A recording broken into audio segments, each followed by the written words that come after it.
too old to be doing shit like that. These ugly guys can't go to the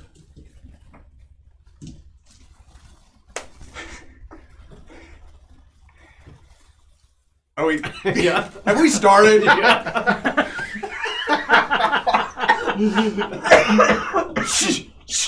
Welcome back, adventurers. My name is Eli, the Game Master, and this is a good day to die. Last we left off, so scrambled. Last we left off, where did we start last time? To get to where we were. Last we left off, the group was in the Merkin tent. There, they had played a dice game for the life of Alamon. They had succeeded. His soul was released from the soul well. Excuse me, I'm out of breath. I'm just really excited. His soul was released from the soul well. He was like, thanks a lot. I'm out of here. They told him that the black blood was back. Haha, I said it right that time. And he was like, what? He had revealed some very important plot points from previous past sessions of his life. And had told the group that there is a friend that could help them navigate through the dream world, help them get back to the material plane, and help them get whatever Captain Grath is keeping in the hold of the paradox. His name is Baku, or its name is Baku. That's not his name, though. It's a Baku. It is a Baku. The group had identified as a tiny flying pachyderm with claws for feet, a tiger-like tail, little wings, and a trunk with 2 tusks. To get to where Baku is, they would have to shift through the dream world, through the dreamscape. So a dream within a dream. So we're inceptioning this.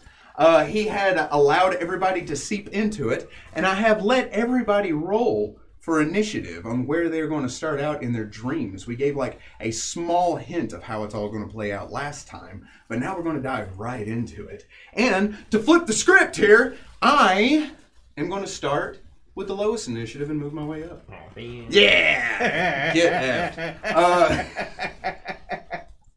Where technically Amos or Damon had rolled lowest on the initiative score. We're not doing that. We're skipping him. He doesn't get to play. Dr. Tone. Oh, okay.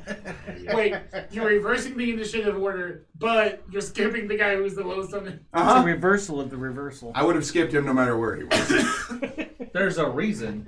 There are raisins. There's one Where of them. cream leaves for no One reason. Anywhere you want, man. The raisins have been in your heart the whole time. That's a problem. That should be there. Get that checked out. For no reason at all. You found yourself in a canyon. This canyon had a pathway of broken mirror shards that led to a black pyramid that was so dark and absorbed so much light that you couldn't see the defining edges of it, and it just looked to be a black triangle sitting in the middle of the desert. Canyon walls rise up to either side of you, and the sun is off to one side, casting a shadow over where you are now. So, if I remember right, I said I'd taken to the wing and started flying. But before I did that, I would have inspected some of the mirror shards just to see if anything else my reflection. Looking over the mirror shards, yeah, you just see yourself. And you said that it looked like at one point they formed a pathway through this canyon? Yes, it's as if at one point they were a waving kind of pathway of a solid mirror, but time, it seems, or something has left them shattered and in shards. As if all the pieces are there, just broken up, each one about the size of a flagstone. I don't know why this is my first thought. Can I see if at one point it was a liquid that flowed through the canyon? Because I'm in the lowest part, and that's where the river would usually be. Roll me knowledge engineering or a simple perception check. I won't do a perception check. Wow. 30. Okay, so looking over it, kind of checking it out, something that you perceive is it's more walkway than river-esque. It does have very much that same way about it, but you also know this is the realm of dreams. Where you exist right now is another plane of existence within the mind sphere. It doesn't necessarily have to make sense. More of a river or mirrors could mean symbolically something, but if it's just a walkway... Symbolically, it is a pathway more than a river. Okay. So if it were to be a symbol, pathway. A path to walk that would reflect something that has been shattered. Okay. I then proceed to take to the wing and fly, and I'm going to fly to the pyramid. So you rise up into the air. After you break the canyon, you feel the searing heat of the desert sun wash over you. I don't care about it. No. The arid landscape beneath you, the wind blows and you can see the dunes kind of shifting as you start taking to the wing. You do see your reflection play out over the shards as you go. You get to the pyramid. It is probably 10 stories tall. Yeah, and I would land about 30 feet from the base. You land, the sand shifts gently beneath your feet. Even looking at the base of the pyramid, you see that there is no mounded dunes or sand around it. It is completely flat where you land. And then from the edge of where you are to the pyramid, the sand is completely flat. There's no shifting sands or mounds. Can I kind of dig a little bit to see if there's maybe stone beneath the sand here?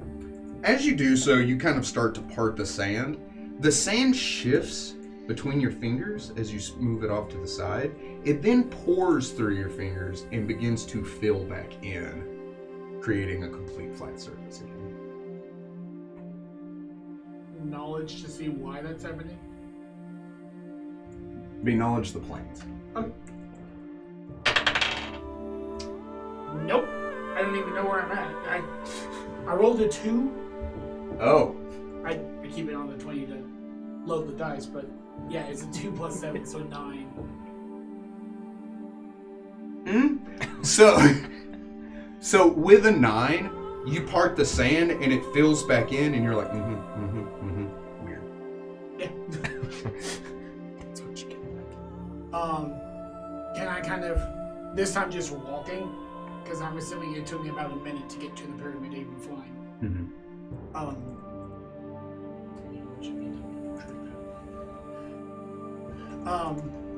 I will do a full lap, keeping that kind of same distance, and if I notice that the sand is flat, I'll stay just outside of that barrier, kind of walk around and see if I can find an entrance of some kind.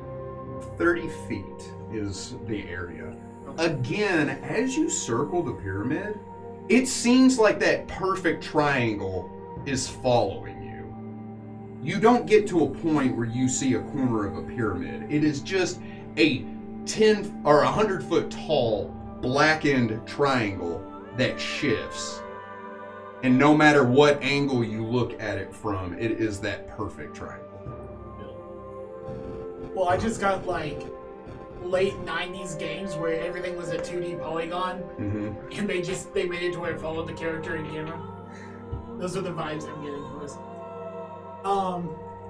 So if I do a full circle of the pyramid, I'm going to go and out loud, because I'm assuming I'm by myself, so I'm kind of talking to myself. I'm going to go, this is interesting, and then I approach the pyramid. Kind of if I get close enough to it without something happening, I'll reach out and kind of just lay a hand on it, just inspecting the stone itself. So when you say that, the audio feedback you get is odd. Because when you speak directly in front of the pyramid, it's as if it absorbs your sound. So your sound is deadened. Your voice is deadened as you speak. As if the words are sucked out of the air and just... Okay. I will stop talking to myself at that point. But yeah, so I approach, black chain hand, reach out and touch the stone. You reach out and you realize it is not stone. Nor is it even solid. As you extend your hand, you see it vanish into a void. And you cannot see past where you have stopped. As if it has absorbed that entire portion of your arm. Quickly pulling my hand back. You feel no change, or more accurately, you don't feel anything. It's not numb, it's not tingling pins and needles. It's nothing. Knowledge? Big knowledge points. Points again? Mm-hmm. See, that's why I did. That is a 21. So with a 21, an object like this in a dream typically is a manifestation of fear of the unknown. To break a barrier and move past what is known. You said 21? You would also kind of have an understanding that maybe a walkway with a mirror is to be able to see yourself walking down a path. You understand the path that you're taking. The symbolism of the pathway being shattered means your perception of where you thought you were is now broken and your understanding is gone.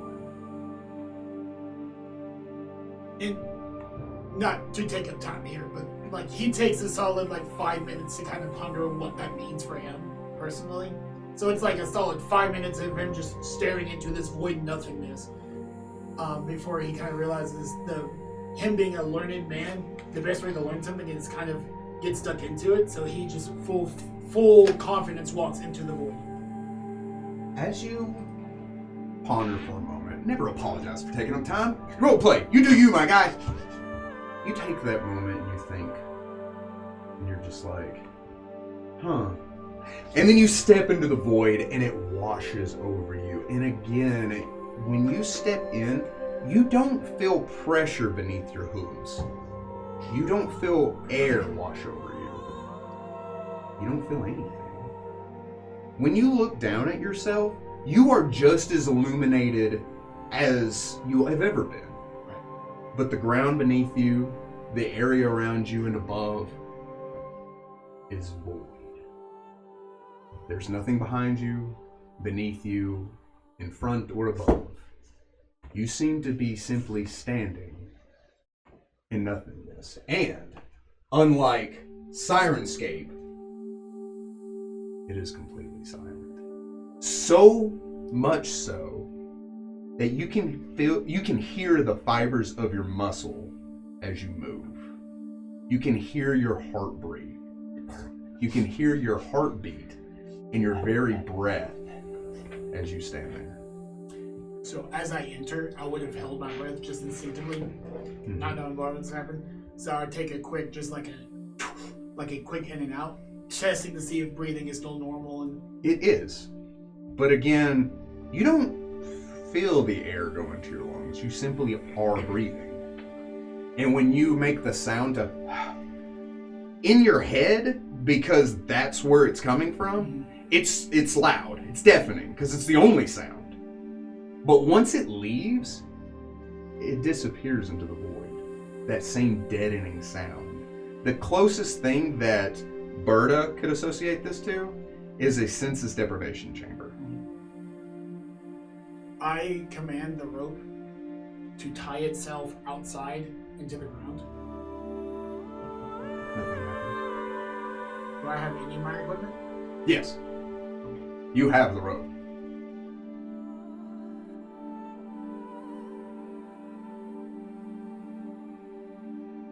Would this be another knowledge to planes to see where I would be, or is this just... You could. Alright, 12.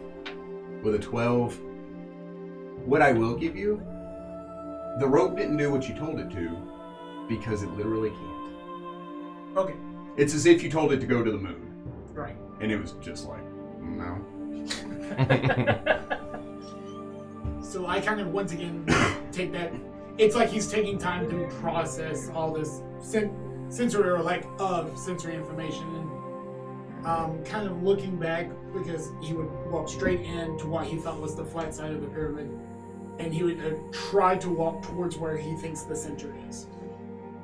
As you do so, you have an idea of where it would be based on the dimensions of the pyramid. If it's 100 feet high, then a pyramid would be this wide. That would put the center of it this far. I would have to step this many paces. And he does all of that. You are a calculated creature. And you do what you assume to be right. You are still shooketh by the feeling that you're like, this should be the center. I think there is no indication. And you would know even with your dominant leg, it may have taken you a little off to veer to one side since you can't see any point. When you step into what you believe is the center, you hear a voice inside of your head. It's not an ethereal voice. It's not a booming, demanding voice. It's not a creepy voice. It's almost as if it's your thoughts.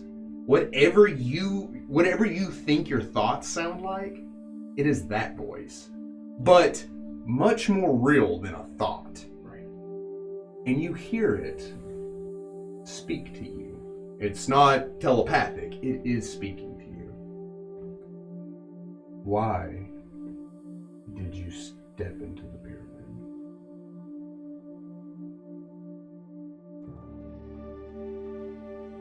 So I would out loud say, it is hard to know something without observing it. You seek knowledge. Always. Why? It's helped me before. It helps me now. Do you find comfort in knowledge? Yes. What were you expecting?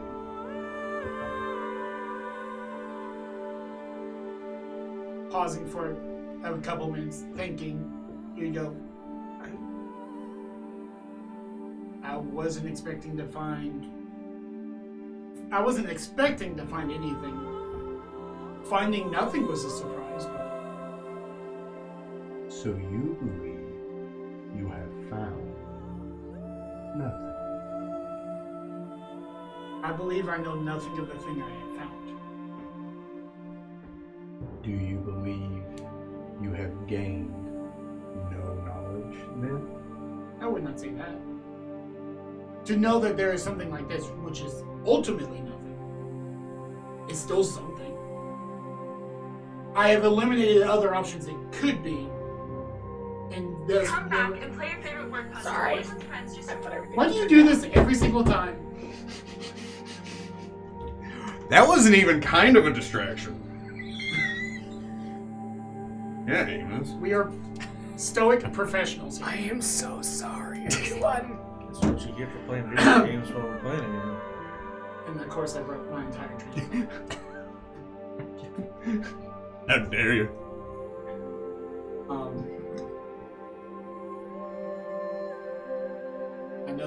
I know the nothing I know the things I don't know. Ergo, or the things I know the things it isn't. Ergo, I know what it might be. The known unknowns. Correct. Yeah, I completely lost my train of thought.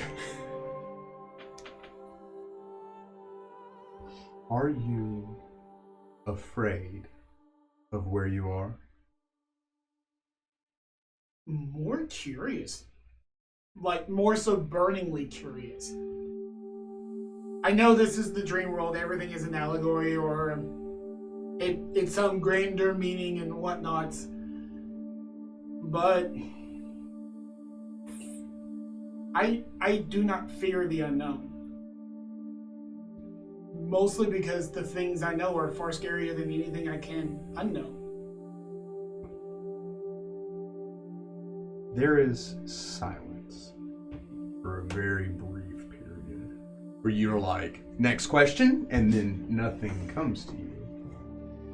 In that moment, you see a thin white line. It is simply there. You don't see it manifest or form. You don't see it glow or appear. Wherever you are looking, it is there suddenly, as if in a blink of an eye. And you're just like, this white line then widens and creates very much the dimensions of a door. I cautiously approach it. Sort of inspect the door. More of looking for traps, but trying to figure out like where would this go, and those kind of questions pop up in my head. You seek more knowledge about a change in your environment. Well, of course. Are you afraid of where the knowledge of your life will lead you?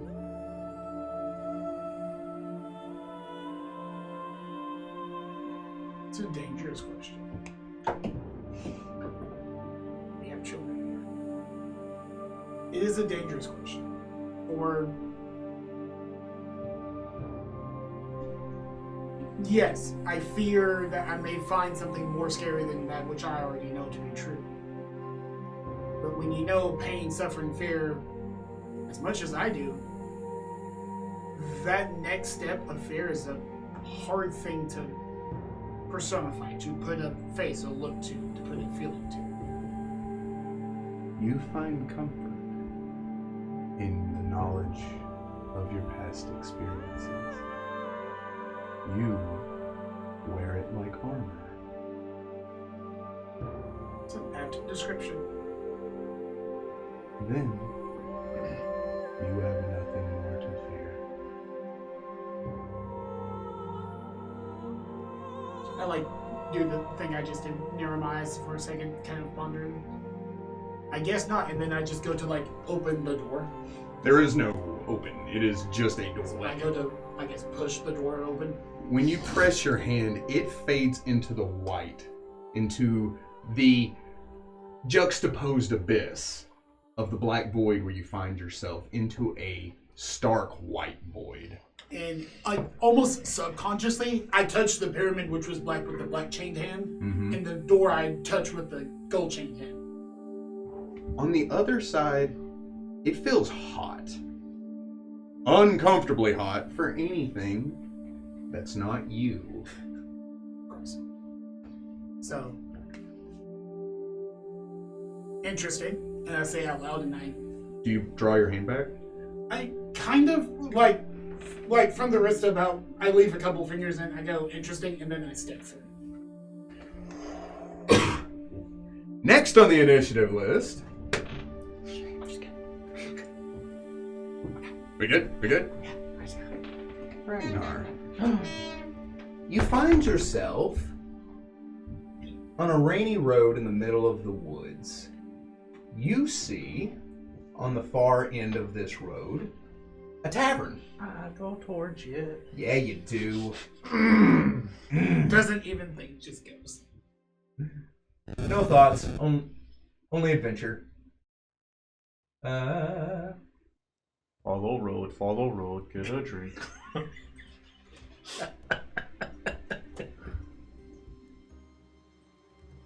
You open the door, and you are greeted by the sound of bargoers, tavern patrons. There's music, the smell of tobacco smoke, the clanking of glasses. You see that there's probably 24, maybe 36 people in here of various ages, races, just from wall to wall. Some are gambling, some are chatting, some are drinking, some are singing. And it looks like a very inviting and warm environment. The walls and floor are all made of worn wood.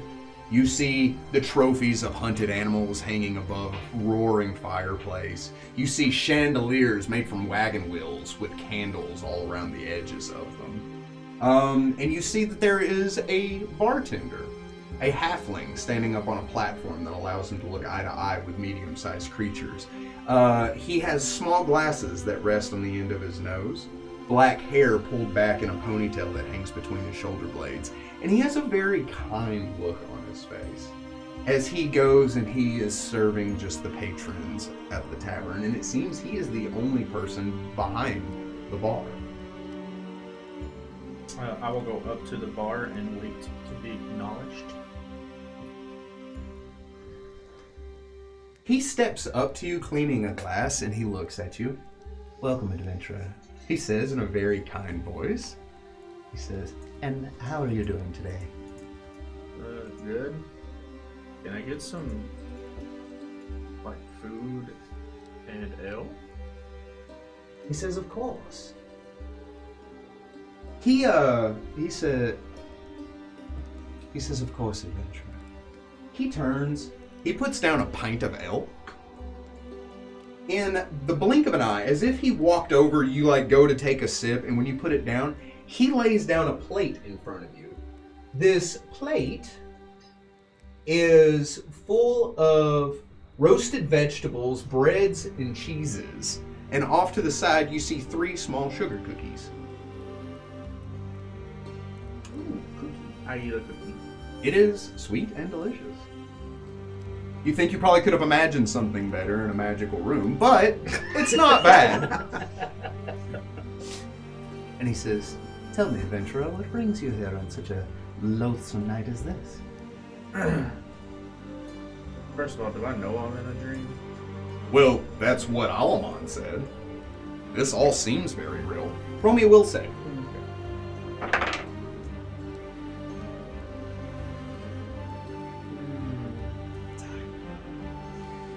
23. With a 23, you eat the sugar cookie, and it is sweet, and it is delicious. But very much like pinching yourself in a dream, it lacks what only reality can bring you. You are like, oh, it tastes as I expected it to taste. Nothing more, nothing less. I am making this taste this way. I imagine that fire is as warm as it is, because I am making it that way. Looking about, you realize that none of this is real. He isn't real, the food in front of you isn't real, nothing is real. But the area around you changes once you realize that. You're like, this isn't real. And very much like lucid dreaming in real life, the area changes. Just a little bit. The patrons are different, the same 2 people aren't there, the tables are rearranged, the chandelier is antlers now instead of a wagon wheel. You look and you see that there are 3 doors, one behind him, one on the far end of the bar, and one off to the side. The one off to the side reads restroom. The one behind him reads kitchen. The one on the far end of the bar says exit Ragnar only.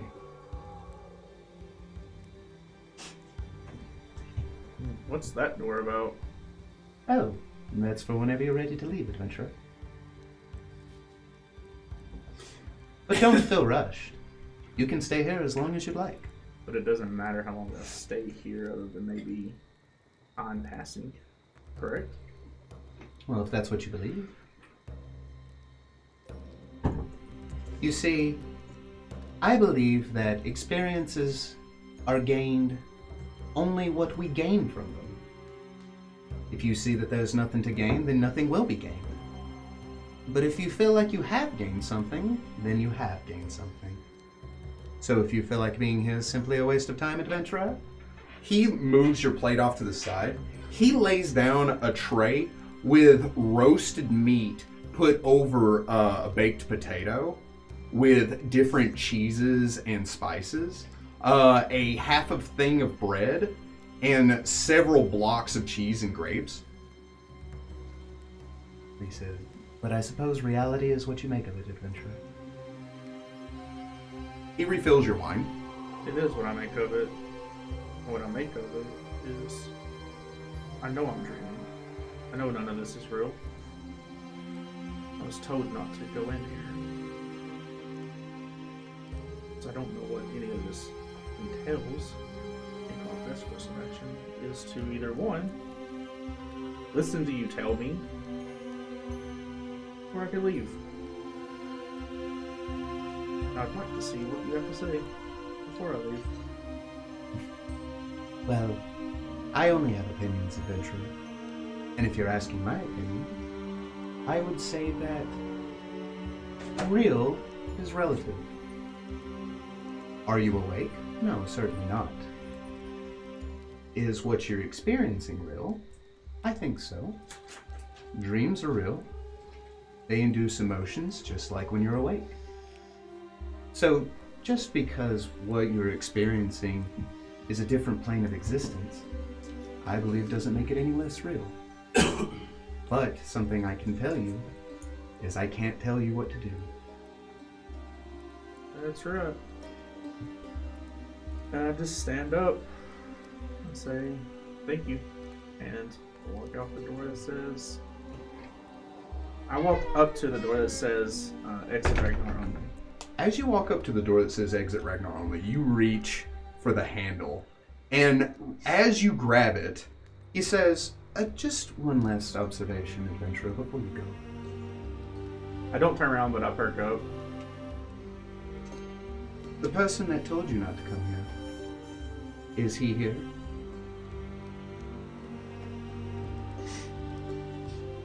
I turn around and look in the bar. Do I see him?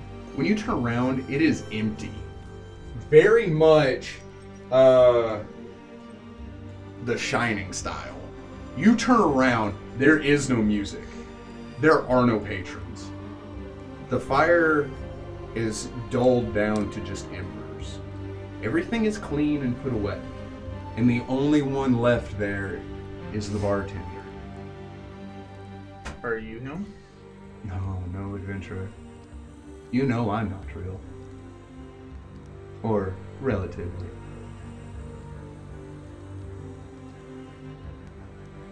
Do you know where he's at? I only know where he isn't.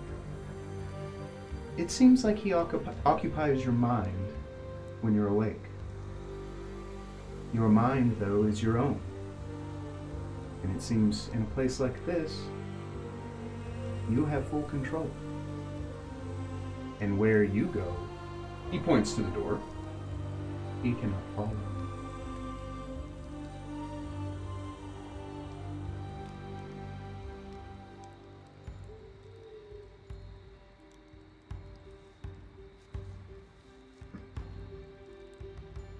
I honestly kind of doubt that. I just step to the door. Be safe, adventurer. Until next time. Next up on the initiative, Perry. Yeah, I think I catch you trying to throw that. Maybe. That's pretty good, right? I don't know what you're talking about. No, okay. I don't know what you're talking about. Maybe I'll slick Oh, like what? Definitely believe me. I'm what? Happy. Clap your hands. Clap your hands if you feel like. That's all we I've can got say. the- That's all we can say. And I'm giving it to you. We have to write our own music, huh? Have something to sing on stream. Perry, Yes. you find yourself in an area that resembles very much the Feywild. Yes. There's a lot of vegetation around you. And one moment. Gotta find that just perfect kind of music. You know what I'm saying? Yes. No, I mean. I don't, actually. Spoopy. Turns on polka. We're getting to the Drider spoke. The try.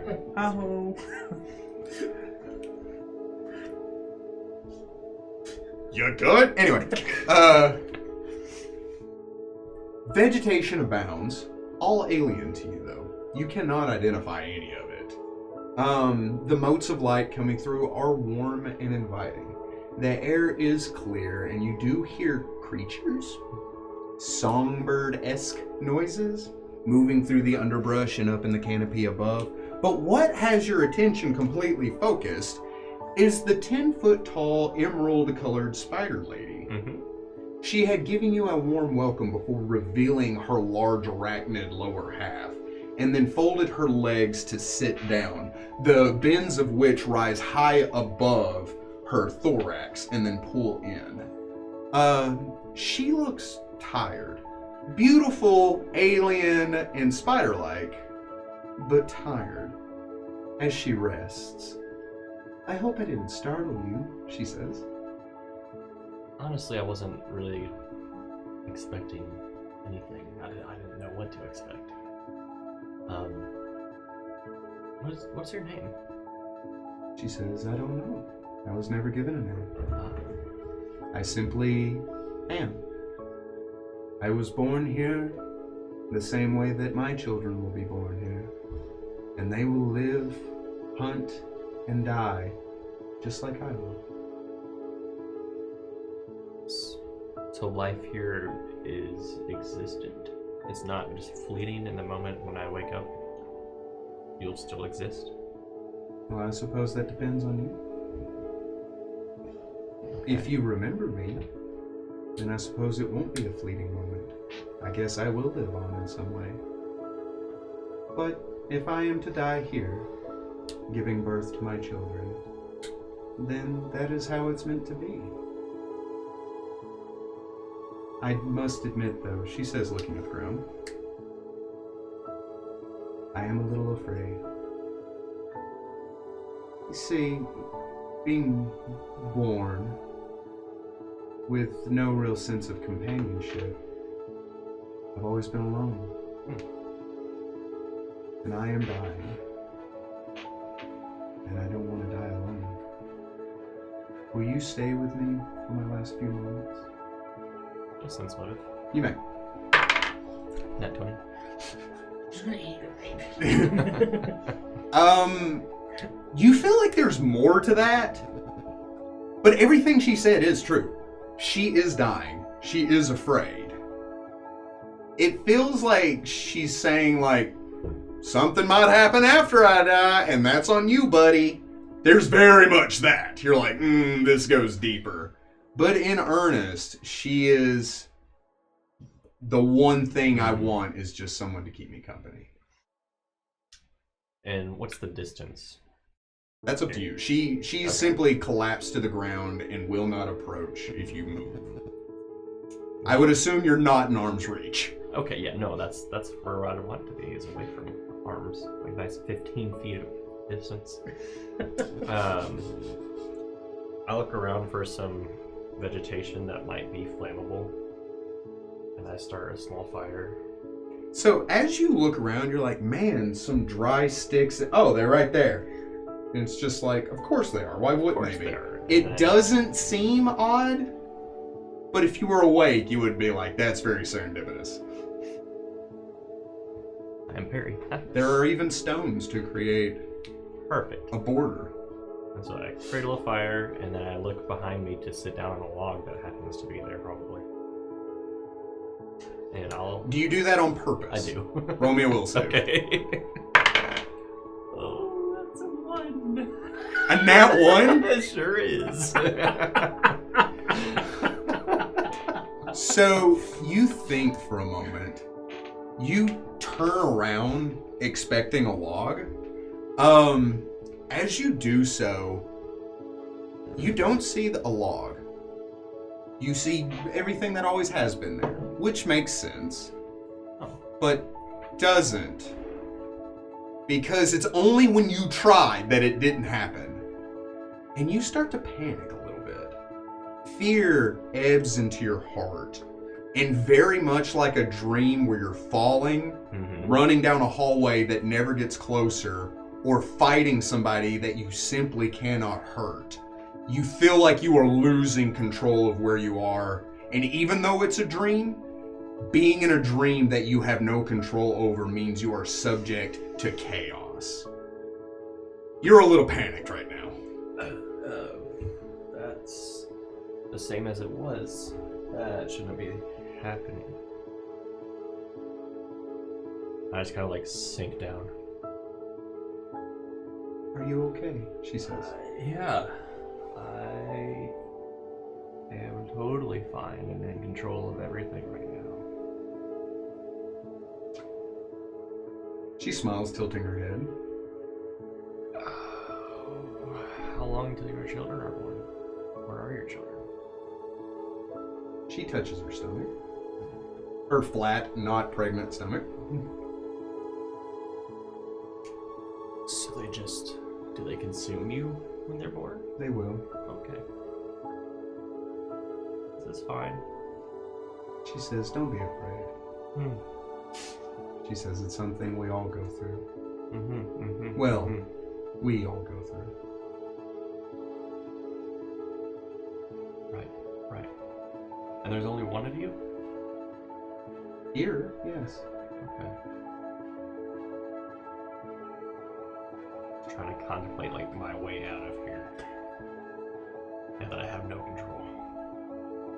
You look as if you are in need of comfort just as much as I am. But the comfort of this fire is just fine. You're- Try to spark it. You're afraid of me, she says. But you're not going to leave me. I'll stay here. Here. And you can stay there. She smiles. I understand. I respect your caution, and I appreciate your kindness. Well, no one should have to be alone in their final moments. She smiles. We don't have to talk if I make you uncomfortable. Your presence is all I need.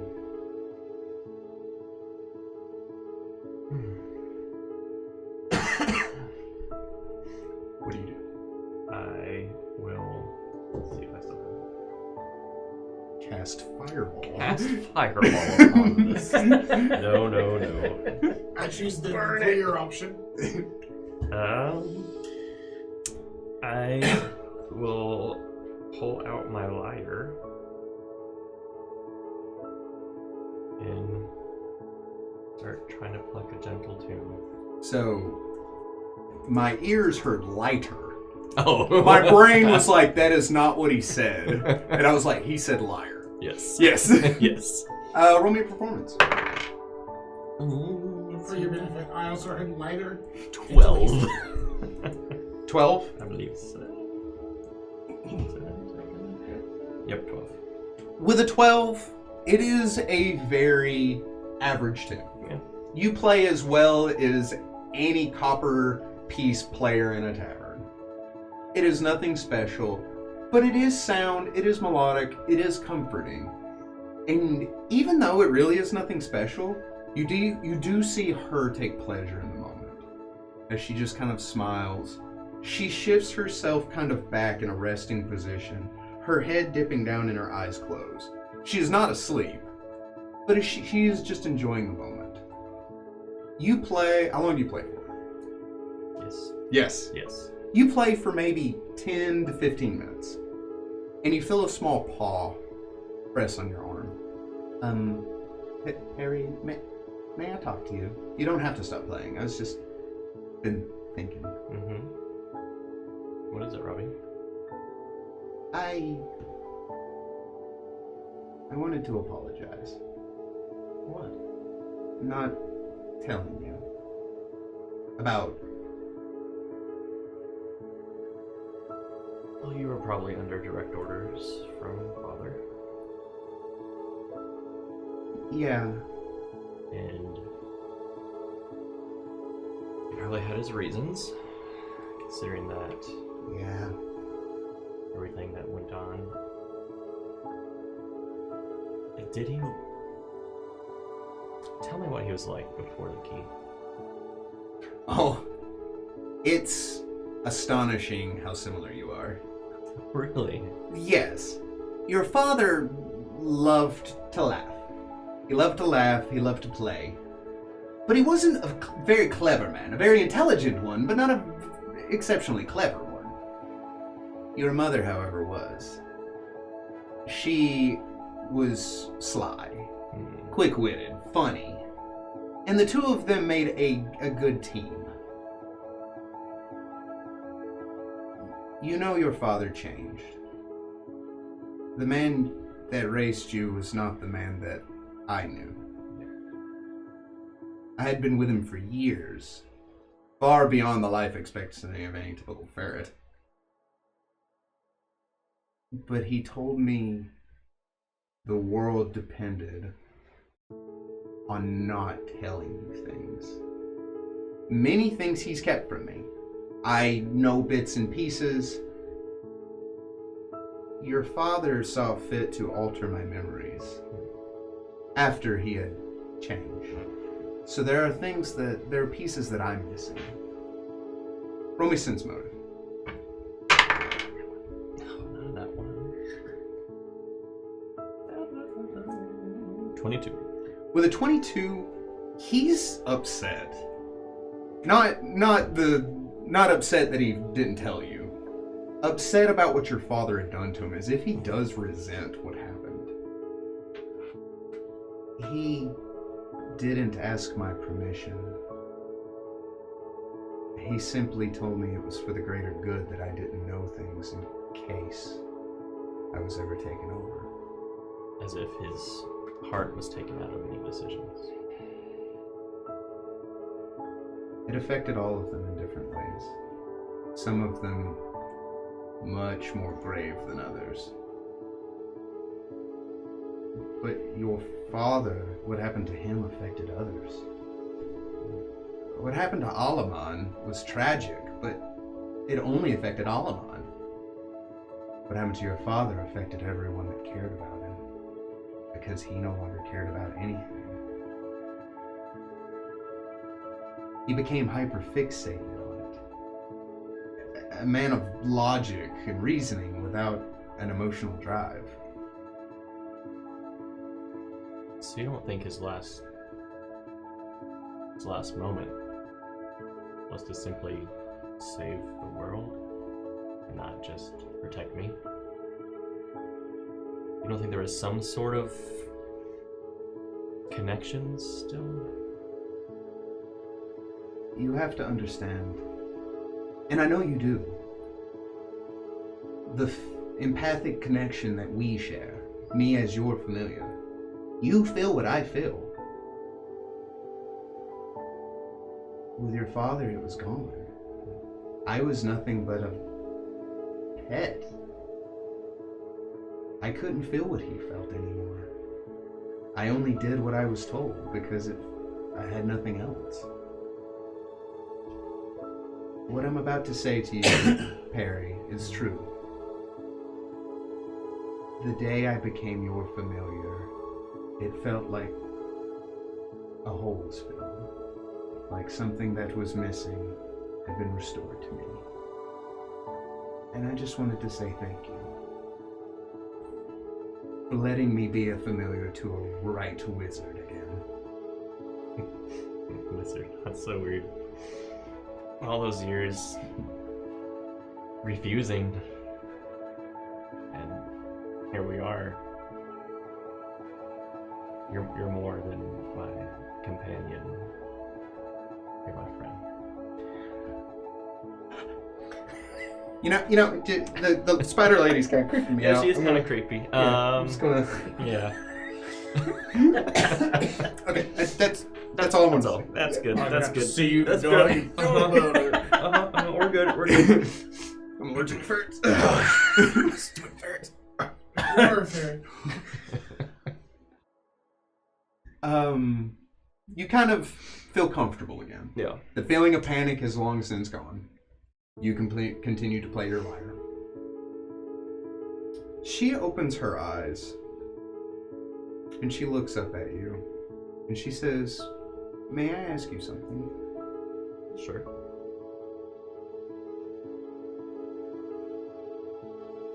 You chose to stay here.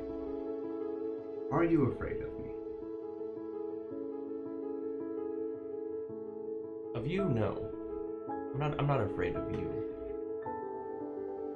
It's more of the unknown.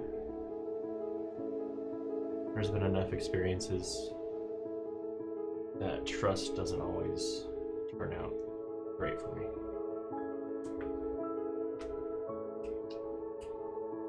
Then I will tell you this. And I mean this.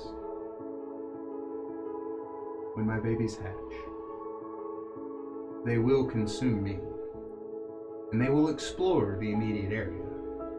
They do not hunt. If you do not react, they will not hurt you. That is as much unknown as I can take away from you in this moment. So please, be kind to them as they enter into this world. Can I call you Emmy? Her head slowly sinks when you ask that. You see her twitch. You hear this crunching sound. And you see her thorax begin to split open along the back. And a flood of emerald-colored spiders, all about the size of a silver dollar, come pouring out. You hear them skittering over each other in the chittering of tiny legs hitting grass, leaves, wood over her carapace as they begin to swarm her in her entirety, where she is nothing more than just a shifting, moving mass. Her beauty that once was is now gone. Horrific, unfamiliar alien-like visage swallowed up by this. And it takes an uncomfortable amount of time. You could leave if you wanted. What do you do? I will simply keep strumming. Try taking deep breaths. Staying calm. And just make sure that they do what they do and have a decent start to their life. You see the mass that was her begin to shift and sink, disappearing. No real gore, no visual of what happened to her, simply disappearing in the mass of new life that she had brought into this world. They begin to flood out, skittering in all directions, and you are no exception.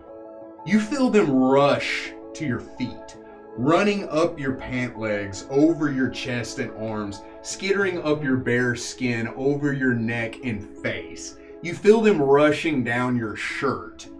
And every bit of you, you see them rush over the bag, but you see that something is holding the bag shut in a panic. Good. As they begin to swarm and roll over you, what do you do? Yes, fireball. Broken arrow! There's no sort of damage or anything, right? That depends.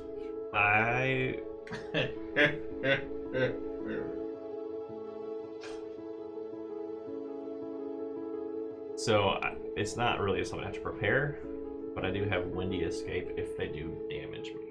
Okay. Which makes me, it's an instantaneous. No casting, no toning, no I prepare the spell. Boom. It's just kind of like, there's a way out of here. for that moment. Dust in the wind. But I just do my best to breathe through it and just hopefully Emmy's words are true. As they do so, they don't explore over you very long.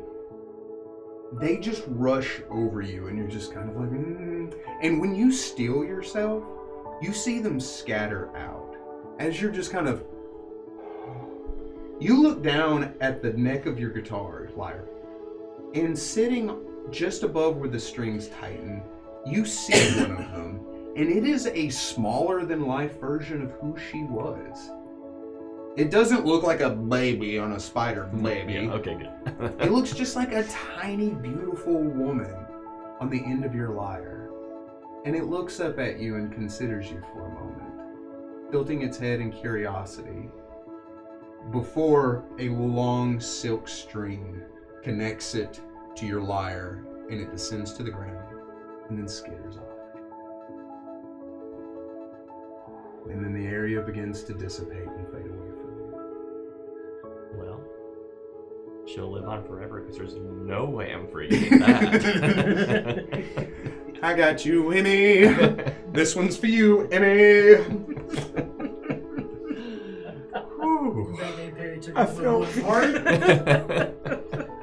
It wasn't a great performance. So tell me, when your time started? Oh, we gotta go way back before that. Tell me about your mother. She was a spider lady. And why do you think she was a spider lady? Because she had 8 legs. Could have been an octopus. Patient with insane. Recommend medicine. She was an arachnid with pedipalps. It was terrifying. You know what getting kissed goodnight was like? Anyway. Let me tuck you in. Oh my god. That's cozy. Yeah, but you're not in bed. You're hanging upside down. How to keep the silk. Oh, I can't scratch myself. Oh man. I would like to apologize. Your thing is coming up, but not right now. It's okay. Wah, wah, wah. As long as I he can live with the dread right now. As long as he can lay that inevitability. I'm trying to figure out how I'm gonna kill you still. No, I have it. he's got Yeah. that. My bad. I have the statistics written out. He had to copy them down. Anyway, top of the bottom of the initiative. Top of the second Top of the bottom to you. That was a surprise round. You all failed. I feel like you didn't. I almost got it. Guys, we are serious game players here. No, we're not. I have never said those words. Don't lie Ever. to yourself, us, and them. All 4 of them. We're 3 of them. They're all in this room. Of course they are. Dr. Tone, How are you doing? Yeah, sure. you step into the light, and you feel as if you are rent from your body, as if you are pulled away, and it is a familiar feeling, as if you had done it once before. Uh-huh. Only this time, you start to get an understanding that you're not dreaming, nor are you necessarily seeing your past, but a past. A version of you that exists in an alternate reality, maybe? As a man of logic, you're like, I am not dreaming. What I saw was real. I know who I am. And you are once again Daka Isabel. Oh, no. However, you stand once again in your laboratory. Oh, I still have it. Almost black and leathery wings. Bam! It's Skittle-a-bam! beautiful. Is it? So much. You stand in your lab once again, and this feels familiar. Not necessarily good or nostalgic, but familiar. I've been here before. I don't want to be here. Oh, yeah. But rather than being like, oh, I saw this in a vision once, you stand at a table and you know what you're doing. You know where you are. Everything else that Dr. Isaac Tone has done no longer dwells in your mind. You are Daka Isabel. Some time ago, you stand in front of a table, a flesh golem variant on the table. A couple of things that make it a flesh golem variant is, one, you have allowed it to retain its class levels from when it was alive. 2, it is a size category smaller than a normal flesh golem. So medium versus large? Yes. As if you were able to compact all of those components into a normal-sized humanoid. You are right now in the process of putting on the arms. The arms you are putting on are metallic, with electric nodes that run through them that not only power its life source, but will allow it to strike with electric damage. That look was, because I know it's an alchemy check to do this. I just saw Dr. Zafal's alchemy checks. Sorry. There is something in your mind as you're doing this. You are not just making a flesh golem. You are trying to resurrect a living creature. Its soul is not here and cannot be obtained, period, through any internal means, but only through external sources that you have planned.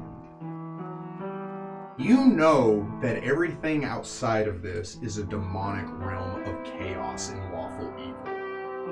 Not chaotic evil, but lawful evil, and it's chaotic. You have found a way to contact an angelic source that may restore this flesh golem with its soul. An actual thing I figured out how to do when I built this guy. Yep, contact other plane. I have the spell prepared. Boy, you have thought about this long and hard. The deal that you are willing to make this happen.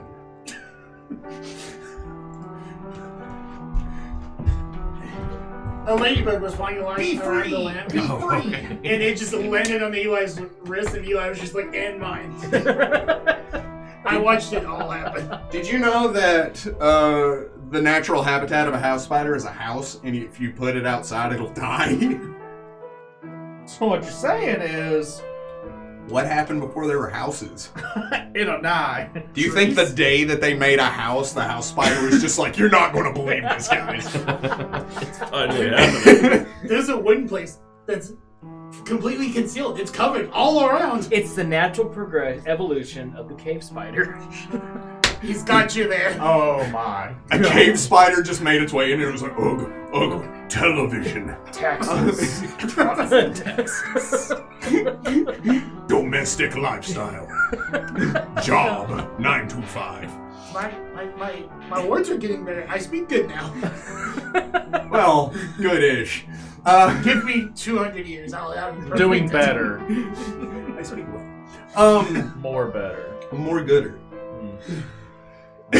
As you stand over this person, not only is this a project, your logic leading you through the steps, you feel emotionally connected to this. This has to be done. And you're like, I have pushed my emotions away. I am risking everything for this in this moment.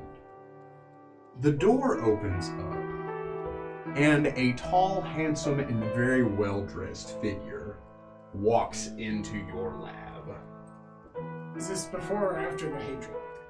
Considering that this person laying on the table was the same cloaked figure that helped you fight earlier, you believe this is before. Okay. Also, you intensely dislike the person that walked in, but you're not actively aggressive towards him. Correct. Thestophiles walks into the room, and he looks over at you. So I'm like mid doing something. I just paused and was like, I see. I'm going to need to pause this. Working on one of your little pet projects, are you? One of many. Aren't you? Always. Of course. You are my favorite pet project. You know I don't like that. What do you need? What I need is relevant. The Master has summoned you.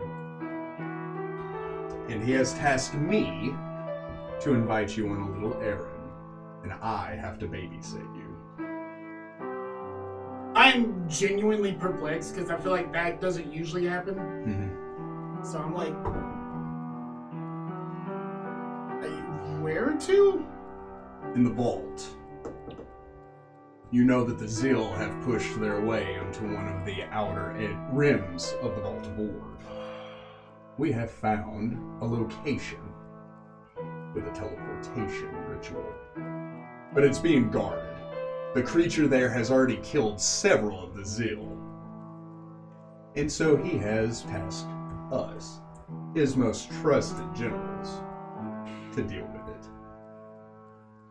And I can just send people. My pets are very good in these kind of situations.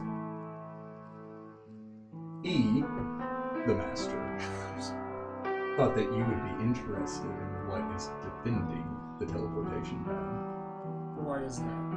We don't know. Philostophiles, though you hate him, is very knowledgeable.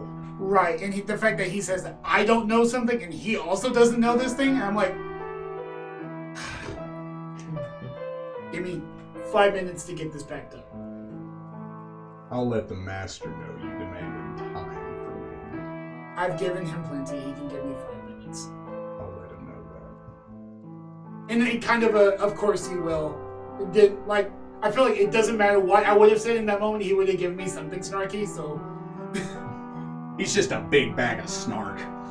Quite handsome, incredibly so. But the man wears a nice suit. He really does. So yeah, I sort of take and it's not 5 minutes, it's closer to 2 because I'm really good at what But to him, it's an hour and a half. Correct. Yeah. So like 2 minutes, I pack up everything, and I would almost have an enclosed system that seals itself. A very expensive enclosed system that would seal itself. Almost like a prototype of a chamber. Not that I know about that. So as you step out, he is standing in the doorway waiting for you. So how are we to get to this location? He begins to cast teleport. I just hold out my hand. He grabs you by the wrist. The air around you rushes to occupy the space that once was. That sinking feeling enters into your chest, and then the air disperses as an object that wasn't in space is suddenly now in space. As you appear in this area, the ground beneath you is loamy, fertile soil, unworked by mortal hands. No farms or towns or anything as rich and as nutrient as it possibly could be. You do know, however, you're in the Vault of Orv. The Vault of Orv is deep beneath the surface, miles below the ground. As deep as the first dwarves were before Skyfall. As you appear, you look up at the cavernous walls that stretch up before you. This is a sight unseen on the surface world.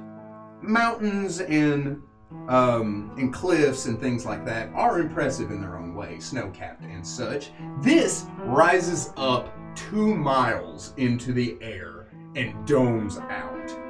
In the center of this area, there is a crystal that shines with a purplish light, baking everything in an odd violet color.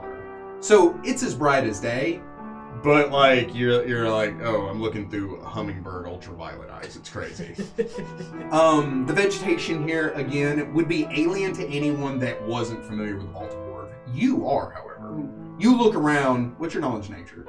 Oh, 24. Yeah, you're like, I know it. Oh, yeah, I ate that once. Would not do it. This area, the Master has sent the Zeal to occupy. They have met with some resistance of the creatures that exist here, and you do know the Master is looking for something. You see into this wall, there is a door. Nothing else. You do, with your alchemical knowledge, you can feel the magic, the residual magics of an area, and you do know that this had been cloaked by an illusion spell. It was in such plain, open sight, it's genius that it was hidden here. Right under your nose kind of thing. So the fact that the Zeal had found it is kind of impressive to you. Not mindless, but brutish creatures. You're like, good for them. The door is cracked open, and you do see blood rolling out from the open door. What color might this blood be? I immediately black. Blood colored.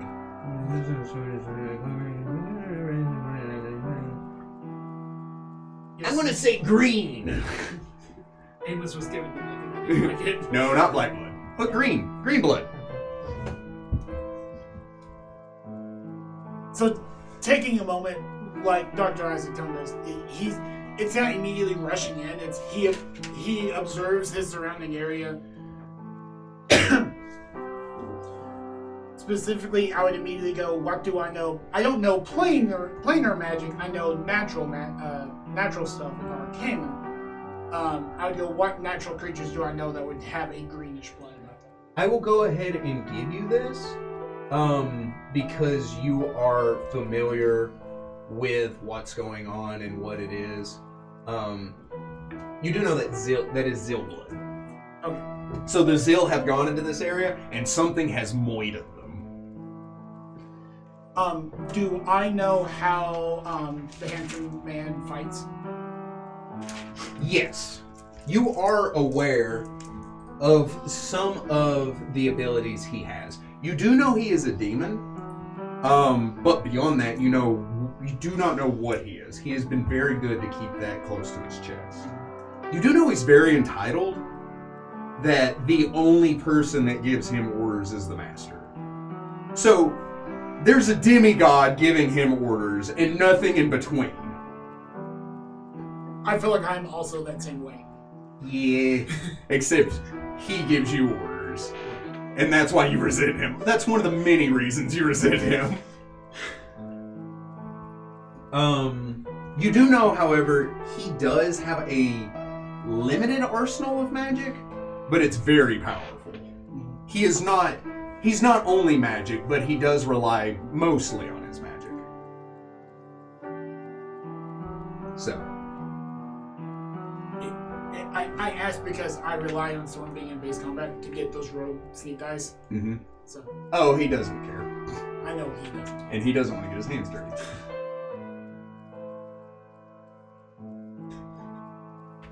Keep looking over.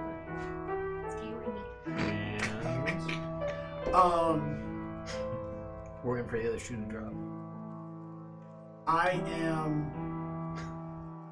Take a moment. I start getting myself buffed up because all my spells last so long enough that I can get. By the time I get there, I will be at full strength. Suggesting to Festophilus to do the same.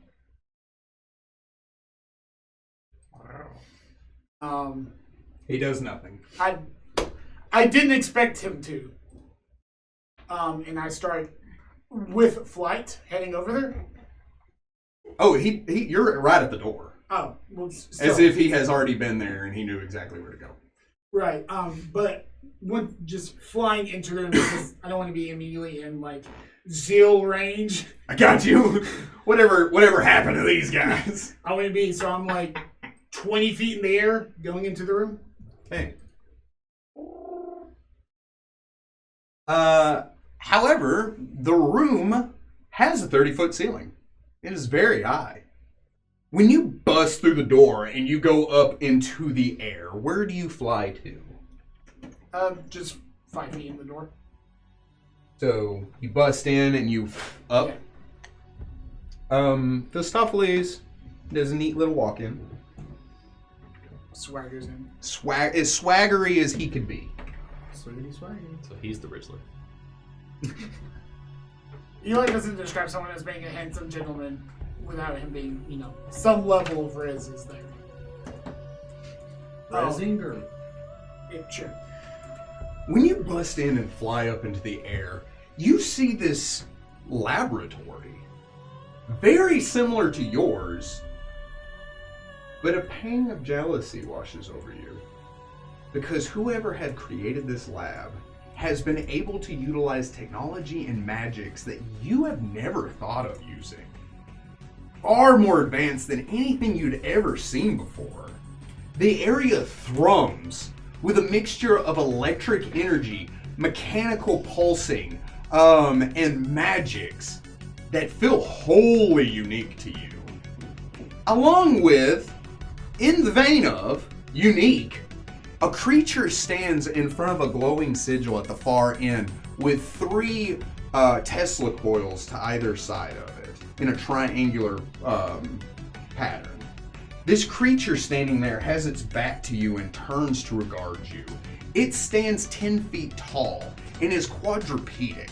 It has these long legs that bend backwards beneath this kind of insectoid-like torso or abdomen. But the feet they're more like hands.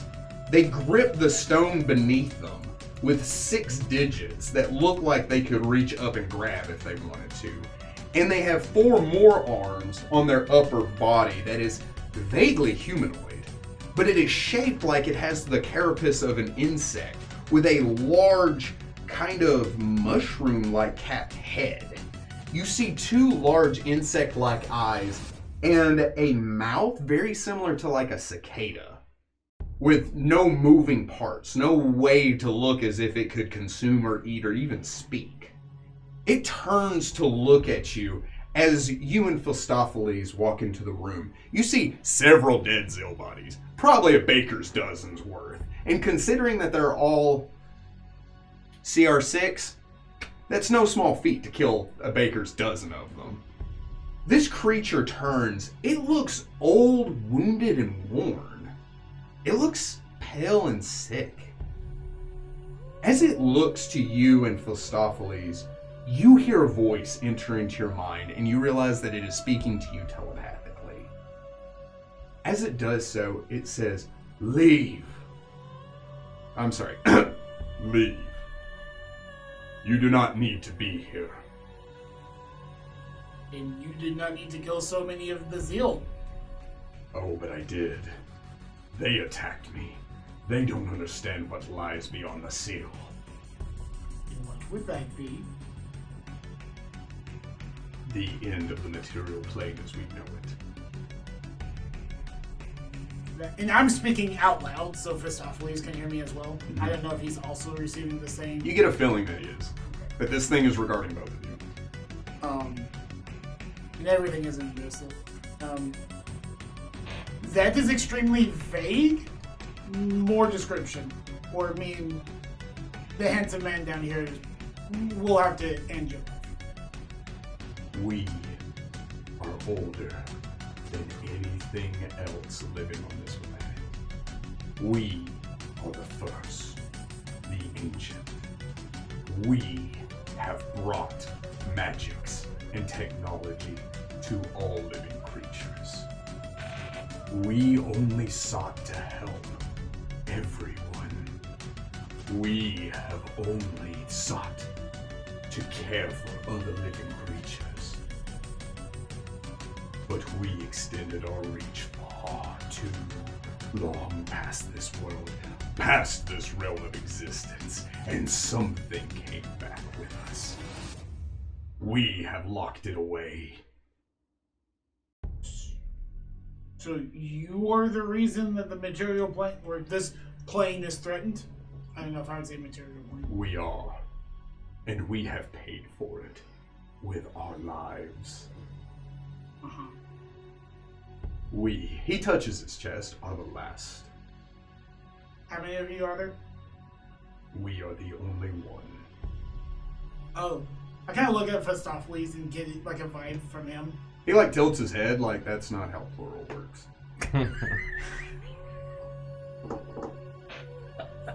I kind of... You also know he doesn't value a unique and individual creature. I don't think Daka Isabel does either. Mm-hmm. You? Yeah, right? Phil? At this point, at some point I would have landed, realizing there was an immediate threat and danger. Mm-hmm.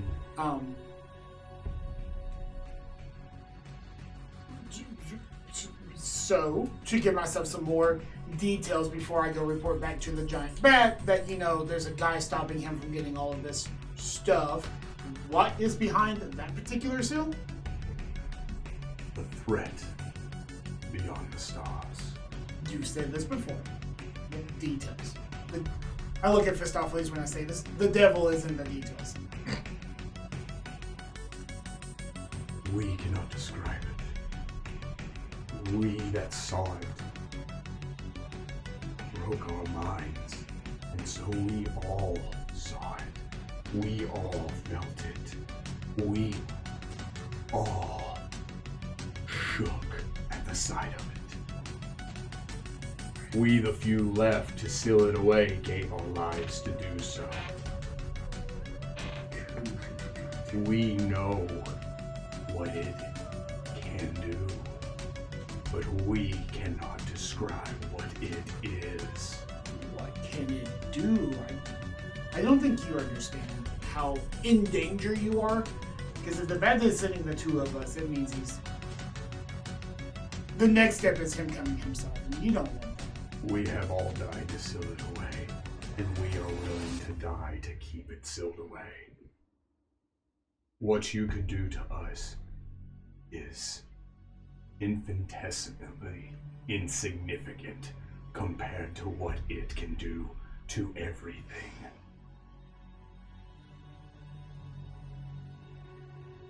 Well,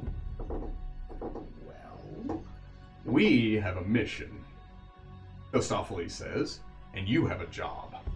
I suggest you do what you do. Besides, he looks around. I bet you'd love to get your hand on all this equipment and even tear this thing apart to decide what it is. You know I hate it when you're right and I go invisible. The creature begins looking around the room, and I will need a roll for initiative. From Just Aka is a thought. You gotta state these things. I man. actually have positives to my dexterity here. Like, Wait, hang on. like an actual Wasted. positive initiative modifier. Is it 1? No, I rolled a 2. Wonderful. He stole all your good luck. No. Ironic. What is your positive? Like, is it a +1? I don't want to say Okay, so 12. 6 of it. Wow, you Four. surprised this Four. thing, and you still go last. I'm gonna take my time. That spell I cast, by the way, was greater invisibility. You're Neat. invisibility. I am. Thank you. You're welcome. Nailed it. Are you sure about that? Oh, gosh. Is it still going last? Philostophiles got a 33 on his initiative. Jeez, it? criminy. Wow. Those are rookie numbers. Y'all are level 15. Don't even. At least. At minimum Yeah, and 17. Eli has 2 of us fighting one thing. That's the scary part. This thing's a CR like 30. I guarantee it.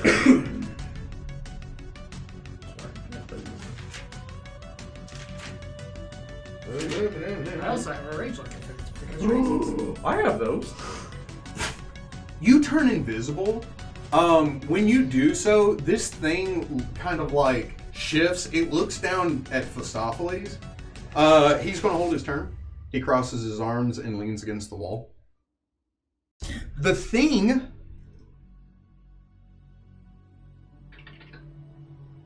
You said you are 5 feet in the air? 20. I did declare I landed. Oh, so you're right next to Philostophiles? Oh, this is not... Okay, great. Let's hope you wake up from that dream. The thing... There it is. Does a 25 hit your touch AC? Oh, jeez. Yes. Barely. A 25 would hit my regular AC. So it barely dodges touching. I would like a reflex save. I'm trying to have things. Is that 20 to whatever you roll? You're not close. 29. 29 will save. You're going to take half of this. No, it won't. Stop. This is gonna take the other half. No, it hit Philostophiles. 100. Yeah, his touch isn't great. Where's my dice app? Dice app, you failed me. Everybody, How many do you need? everybody's waiting. I need 12d6. Good. I have Gravy, 1. man. Thanks. You're helping. I gave him a 6. You should have kept it. Thank but you. Whatever. Always count on the not rogue. You always play the rook. You are 8, 10, 11, 17, 22, 24, 27, 33, 34, 35, 36. So half of 36. Half of 36. 18. Yeah. What kind of damage?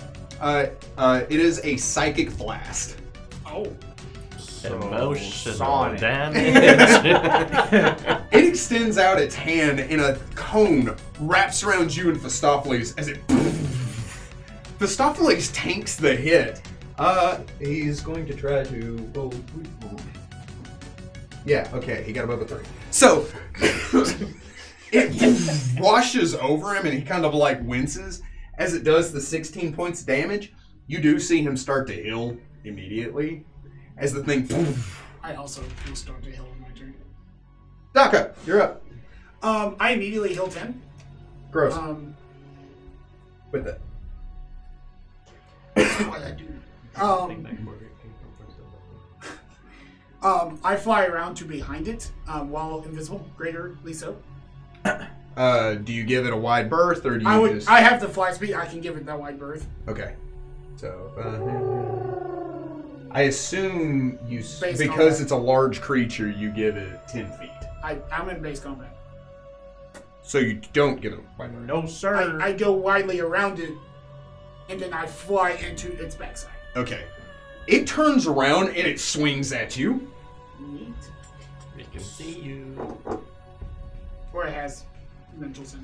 It can sense him. So that's still a percentage miss? Yeah. It knows he's there. It's a good thing you have your percentile. It turns around, it swings. It's a wild, wide swing that is telegraphed. You duck underneath it as it over the top of your head.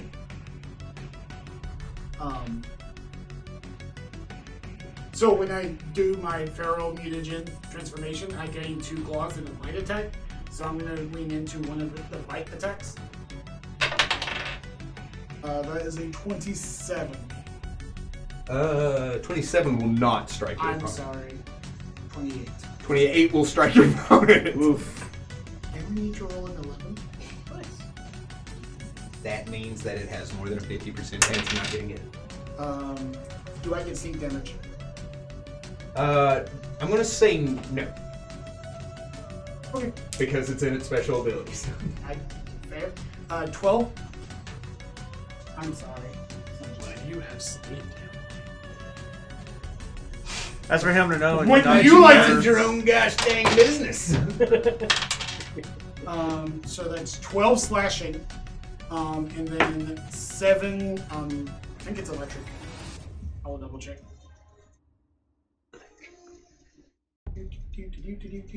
So altogether 20? I'm sorry. 12, 13, 6, 19. 19? No, it's bludgeoning. I had 2d8 bludgeoning. So, I don't know if that matters. You run up, you slice into it. When you do so, it tanks the hit, and it doesn't look like it did as much damage as you were hoping it would. It looks down where you hit it and then back up at you. Do you take any other actions? You may. Thank you. But no. It is then going to full round attack you. Okay, it has a 50% less chance on top of being invisible. No. No. No. No. Oof. Yes. That's more like 45% chance. How many attempts did he get? 4. Wow, that was a high Does number a to count. 38 hit you? Oh, yeah. Stopped at 4. That didn't mean that. Well, he only gets 40. He would have killed one of those. Dealing 10 points of damage. As it swings, you shoot to either side, flapping your wings to deftly dodge this thing before it strikes you hard across the shoulder. Probably not doing as much damage as it hoped it would. It is now your turn. Fireball. Does a 50% less chance stack? Like if I have 50% miss chance from invisibility plus 50% miss chance from displacement. I'm going to say no, because both of those are sight-based, and so if it can't see your displacement... Okay. Wow, that's a really good reason. Why'd you say that sarcastically? Because he's the god of this world. He can just do whatever he wants. He doesn't have to come up with a reason Yeah. what you're saying. But it makes perfect sense. My parents always told me, because I said so. Yeah, and you don't ever listen to them. Yeah, I do. No, you don't. Now. I'm gonna do it this way. Yep, I'm just going to full on Much older. barrage attack him. I That's know. only a 21. No. Yeah. Wish I had improved critical. That is a 35. Yes. Okay. Do you want me to do damage individually? Yes. You good, buddy? Me? Yeah, you. 18. Yeah. I hit because it's between the 11 and the 19. You may. I just missed frog. Get some Garbo damage dice. 11. I healed him one. You do 11 damage? Yeah. It did 10. I healed him. So. You are not doing as much damage to this thing as you were hoping. The things I fight usually don't have damage.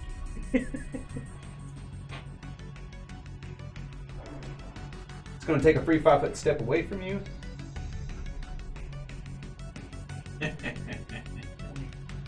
But why? Go really wind up. It casts Dispel. Does and that is 11 plus the spell's caster level. Uh-huh. Okay, so that would be what for DC? 26. 26. Uh-huh. The DC 26 to this one. Okay. He extends his hand. It hits, and your magics are able to withhold as the dispel fizzles. Solid attempt. Hey, Phistopheles, can you try something, bud? Go, Daka, go. Bardic inspiration? No, the exact opposite, as a matter of fact. Vicious mockery. Me? Yeah? Oh. Ooh wee.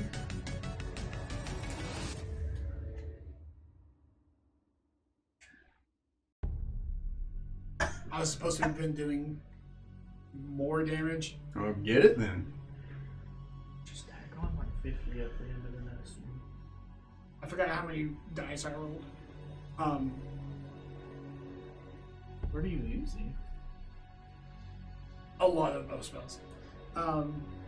Yeah, so I'm adding a d6. Because I do acid damage that causes it to continually take acid damage. But I'm going to roll to hit. Probably not. That one. And I move 5 feet closer. And no. Cool. Whiff, whiff, whiff, whiff, whiff. Whiffing. This reminds me of last night. We don't need to hear about your sex life. Whoa. Does a 33 hit you? Just 50% miss. You and your stupid... Why? I'm invisible. Yes! Ha! Yes! Dealing 9 points of damage. Okay. Ow. Get punched. So I heal 1 effectively over the turn? This is wonderful. I love everything about this. I don't know what's even going on. Like they hit each other, nothing happens. In his defense, he's trying. Wait, hang on. Ah! The spell doesn't work. Your turn. It's going to have to try to something new. It's fine. That is a 28. That'll hit.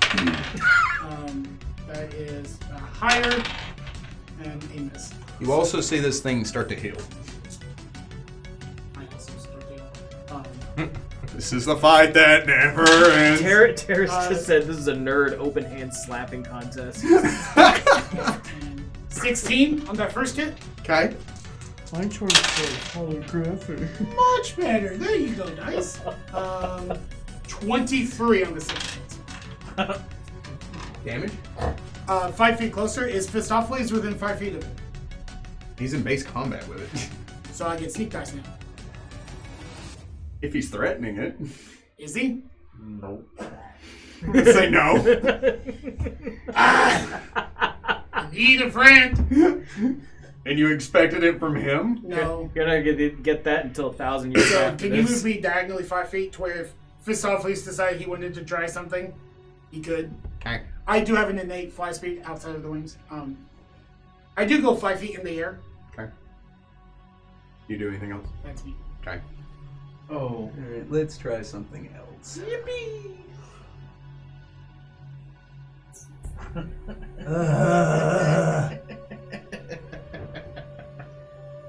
I'm about to be rude. I've never tried this before, but meteor swarm. I have a potion of meteor swarm? I don't know what it does. Six win. I Why? didn't ask how big the room was. I said I cast tactical nuke. Tactical nuke inbound. I had to kill 25 things before this. Surprisingly, not that hard. You can't do it. I keep dying for it. Because I need something that threatens me. None of these have. This is gonna be the best match ever. Just make something up. He doesn't know what you have. Just meteor swarm him. Listen, half my alchemist level. Kills him too, right? Is that how this ends? Use explosion. I don't have bombs. I'm not talking to you. Oh, Self-destruct, that's what I was trying to think of. to 2 demon king that are resistant to fire. Yeah, cast fireball. Do it. Do it. Do it. I hate everything. Level equal to my ceiling. Or my. Oh no. I warmed some popcorn up and I had to reheat it for this fight. Alright. I need a. I'll roll it for you. Will save? I can do it for 5-foot step. I need a will save. Available. And plus. Oh, Will is my lowest. That's only an 18. Ooh! Is this something he has to be able to see He got him so to do? excited. He knows where I'm at. But if it specifically says target, then if he can't see, you can't do it. What is? If he can sense it. I'm looking at oozes. But it's There's not some oozes with some Able to weird target names. him, he just knows. Fine, then I'm just gonna psychic blast. Give me a reflex. Wait. No, I gotta hit your touch. My touch is in the 10s. Yeah, it is. Okay, yeah, I hit you. I feel like you said a 4 at the beginning. Reflex? It's 27. That saves. 16, 21, 25, 28, 29, 30, 31, 36, 37, 38, 39, 40, 41. Half the 20. Yes. As he just shoots in that area. When he does so, this tank busts open and the liquid begins to rush out as he... Your turn. Oh, Cool thing is, he can just do that like every turn. It's just a thing you do. Good heavens. I take a 5-foot fly backwards to where I'm 10 feet from him. Bank. Yeah. Bank. Yeah, there.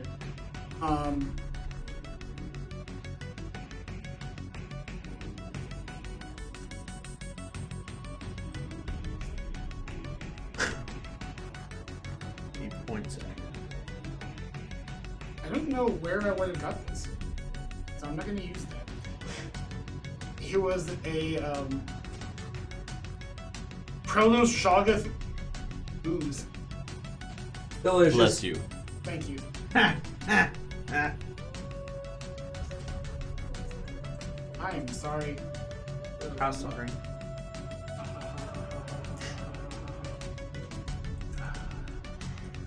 murder. Just cast murder. I can give you On like yourself. I can give you 4 people who are really good at doing some destructive damage.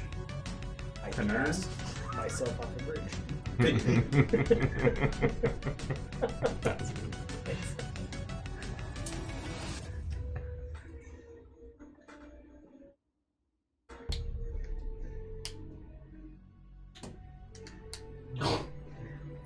Womp womp.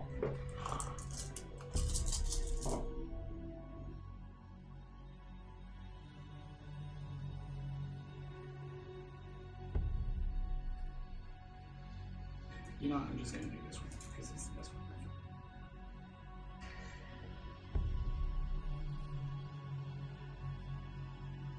Yeah. Okay. So taking that step back.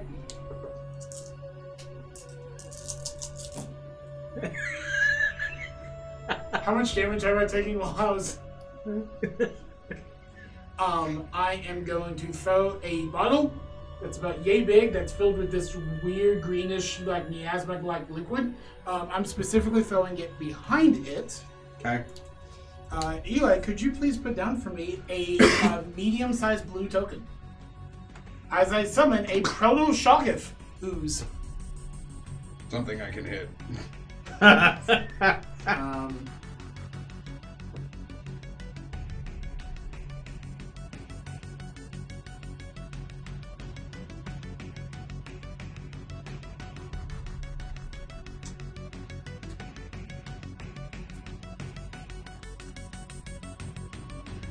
It is going to get 4 attacks. Okay. Coming at me, bro. That one. I'ma punch it! Get punched! Oh god! Crit threat, 43? Does that hit? Oh yeah. 10, 13, 26? Okay. You punched, little gob! It also does not do as much damage as you thought it would.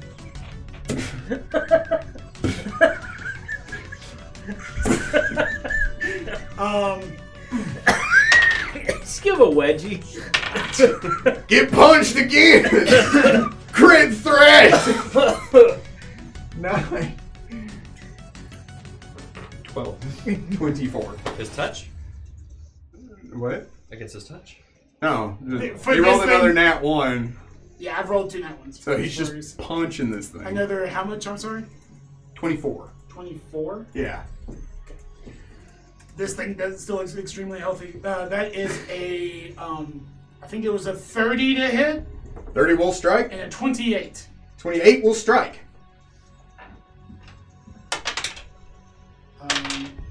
Dealing 9 points of damage. Nothing happens. Okay, and then does a 28 grapple. I didn't expect that. No. Okay, the next attack is a 14. I hit it.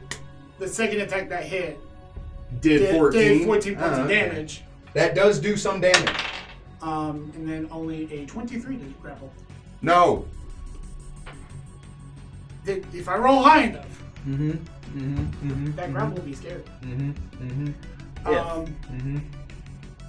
So I personally healed him. Mm-hmm. I will move into attack range, provoking. I'm getting 5 again. And give inspiration to the monster. It does have combat reflexes. Uh-oh. 50-50. You want to just punch it? Yeah, sure. Get an extra punch in there. I'm not even going to roll the percentile. 32 to hit. Mm-hmm. These dice suck. You even went and got them. Just Yeah, I in know. time. 15. They got a little skull in them. 24, Yeah, that was 30 points of damage. Ow! Yay! Now do that again, because you just hit him again. Yeah, it hurt. I am hasting. Wonderful. No, he gave you a free hit because you rolled. Yeah, that was a free hit. This is. Oh, but me summoning an ooze was my action. So I summoned the ooze and then moved it ready to attack. Got it. And you got free to. Do you take any other actions? I am action down. Okay. I thought it was a different turn. I'm back to Boris Hammerlock's level of turns. Or level of actions.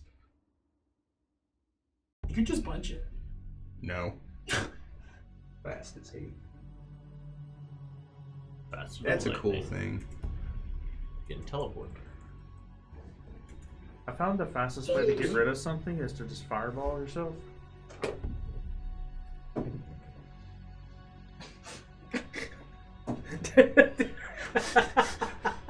We're on a roll tonight. Hey, because he rolled. Nah, it's a role playing. I can't. Did he hit him? No, he didn't. Okay.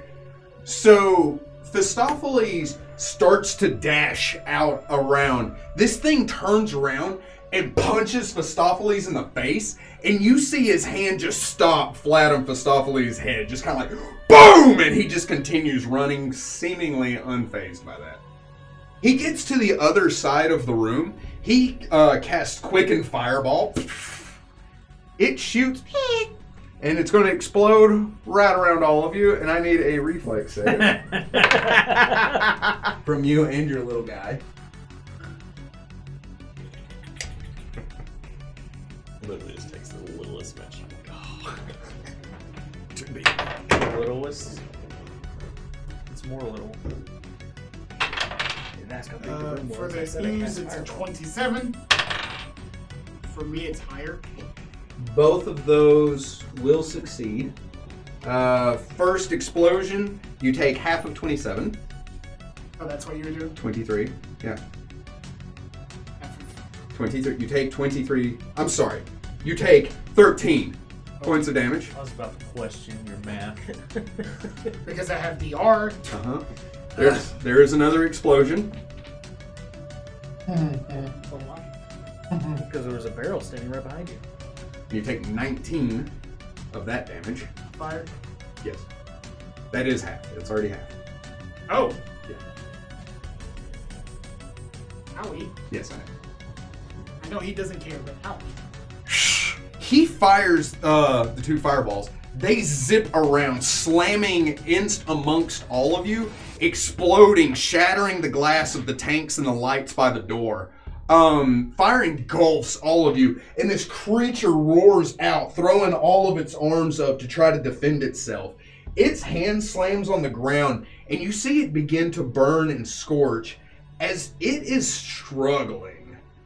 It stands back up to regard you as it continues to push itself and is determined to fight until death. I kind of have just like this blank look in my face, and I was like, you could aim those a bit better. Wonderful. As he knows the ooze is. The ooze isn't my ally, it is just another enemy on the board. Oh, you don't control it? Nope. Just don't put it near you and you're fine. Yeah, that's why I threw it on the other side of the bug creature. This thing doesn't have many offensive spells, and that makes me sad.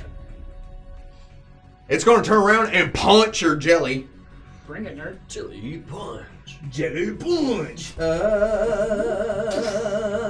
Okay, get punched. 29, Hits.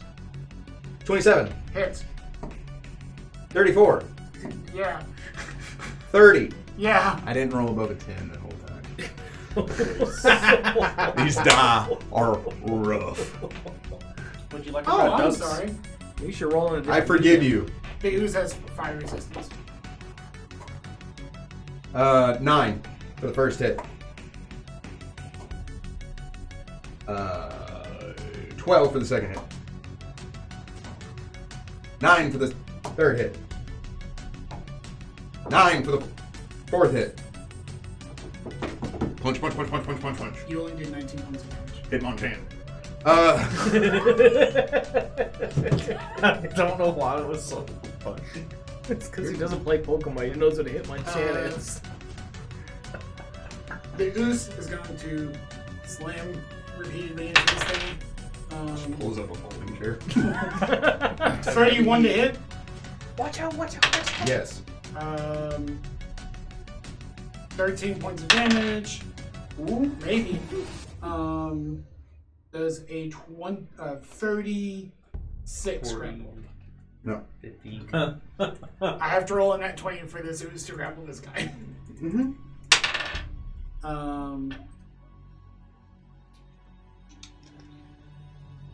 33. To hit? Yeah. That will. Max damage of 14. Delicious. Only a 23. The hit will not. And 1 point higher, so 24. No. Now you get your sneak attack. No, it's not an ally. But it is threatening. It's an ally. You have to be an ally to be flanked. Gross. Apparently. I cast command. Be my ally. Nat 20. No.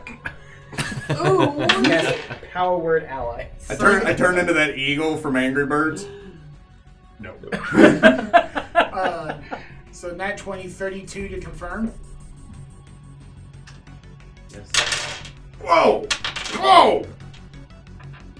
So much die. 5, 10, 18, 36 plus 6, 42. You stop that. He doesn't even know I'm talking to him. For my second turn. I roll it out of the check. 32 to hit. Yes.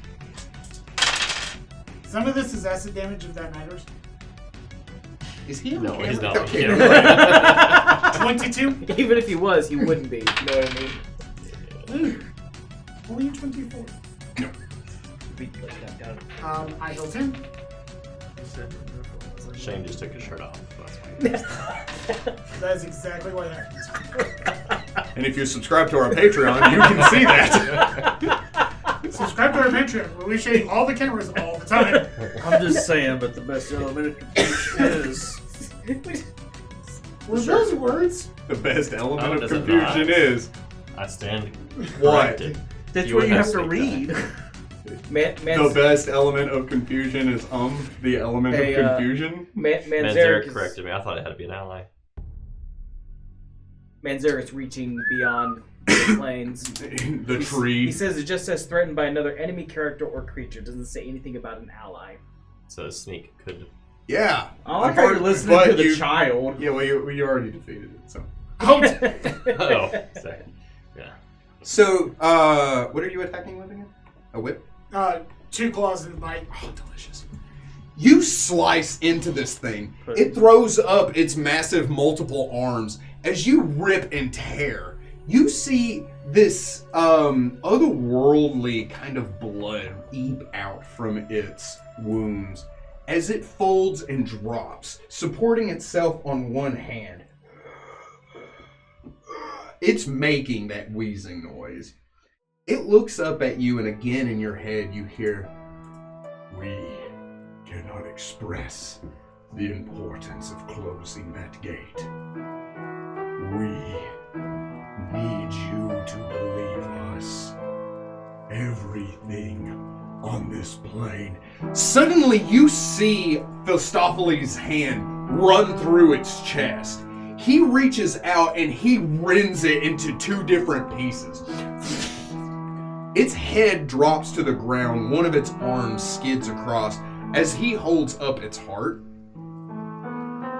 Kind of like a noise. For someone who doesn't like to get dirty, He's clean. oh, I know exactly what you did. He throws you the organ. Says, "Why don't you add these 3 pieces to your collection?" He walks past them. I hold open my bag of holding. I do, in fact. Avoid the ooze, by the way. Those are the 3 parts you found in the rats. Gross. I wasn't paying attention, sorry.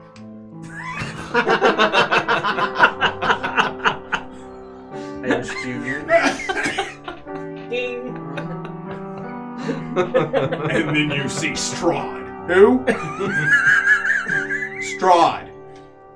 The name's Go on. This is the first time we met. No, it's not. It is definitely not. Multiple times. I think there's a campaign about that. Yeah, descent into No, it's Oh, beef stroganoff. It's delicious. It's a Stradman argument. Strahd I is a felt profe- astronomy. Strahd is a professional chef, and you have to outcook him.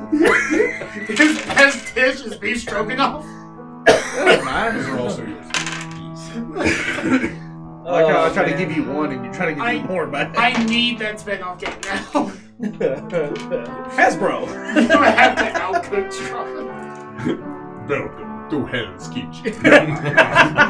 You can't call it that. I'm sorry. The knife layer in Hell's Kitchen. not a sponsor. Gordon Ramsay's there, and he's arguably more frightening. After watching Gordon, you can join us for a special You session. could sponsor it. You can feed us. You made that joke right now to take a drink of water. I asked for a nat 20, and you give me a 1? Garbage! Sorry. I felt that. Sorry, Chef. Oh man. Yes, chef. Oh gosh, that's funny. You cast dominate person. Cook something! Yes, chef! Oh, that'd be a character to play. I want to make a character that is just Gordon Ramsay. If he watches this and is upset about it, I'd be like, hey, Gordon Ramsay watched our show. That wasn't on my bucket list. A bard? Yes. He'd be something. He'd be an alchemist. Yeah, She cooks are alchemists. he multi-classes. Okay, I can work with that. You don't have that many shows without having high charisma. Artificer and alchemist. He has a high intimidate. Anyway. Bro. This YouTube channel is garbage. He reaps the creature asunder. He says, put that in your little black bats. He walks up to the Tesla coils and he's looking over them. He steps inside the sigil, and typically that, or just knowing how to teleport, the sigil would take you somewhere. What do you get taking 10 on alchemy? 49. You know that, well, firstly, you know that the alchemical creations around and the Tesla coils have to do with powering the sigil. You would also know with that score that Phistopheles does not know that. And he is simply trying to magic his way through it and nothing is happening. I kind of give him a second to like try to do something with it. Looks like you need me after all. Firstly, I don't need anything. Secondly, open the gate. Are you sure you want to? What I want is relevant. The master has ordered us to.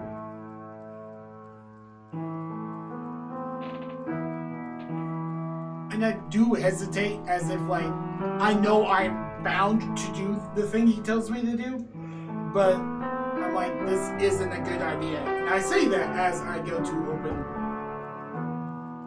manipulate the lab in such a way that it does open the seal. Okay, roll me an alchemy check. 47. 47? Do I have a lab? Because it does give bonuses if you're in a lab. Oh yeah, this is a lab. So you walk over to one of the Tesla coils, you look it over, you see the chemical compounds and the magic that is pulsing through it. You begin to work it over and you realize it's not a matter of what you do with your hands to get it to work. It's a matter of imbuing certain magics into it.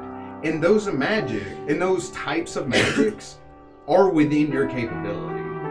So you understand how this works, even though it's not meant or built for you. You kind of finagle it into working. And you hear it. I need a second one. Which one do you go to after that? So This one or this one? back. This one? That one? The back. This one? A 2. So a 41. Neat. He literally can't fill this. Well,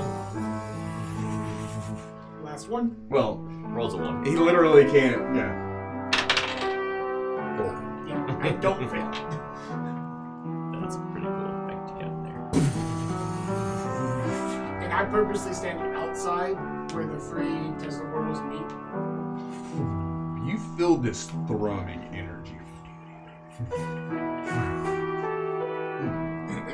He looks it over. This triangle of electricity shoots out from each of the Tesla coils and begins to float overhead. The sigil on the ground pulses with that same magical energy that you are not familiar with. Once those Tesla coils are activated, it is outside of your realm of expertise. What do you get with taking 10 or Arcana?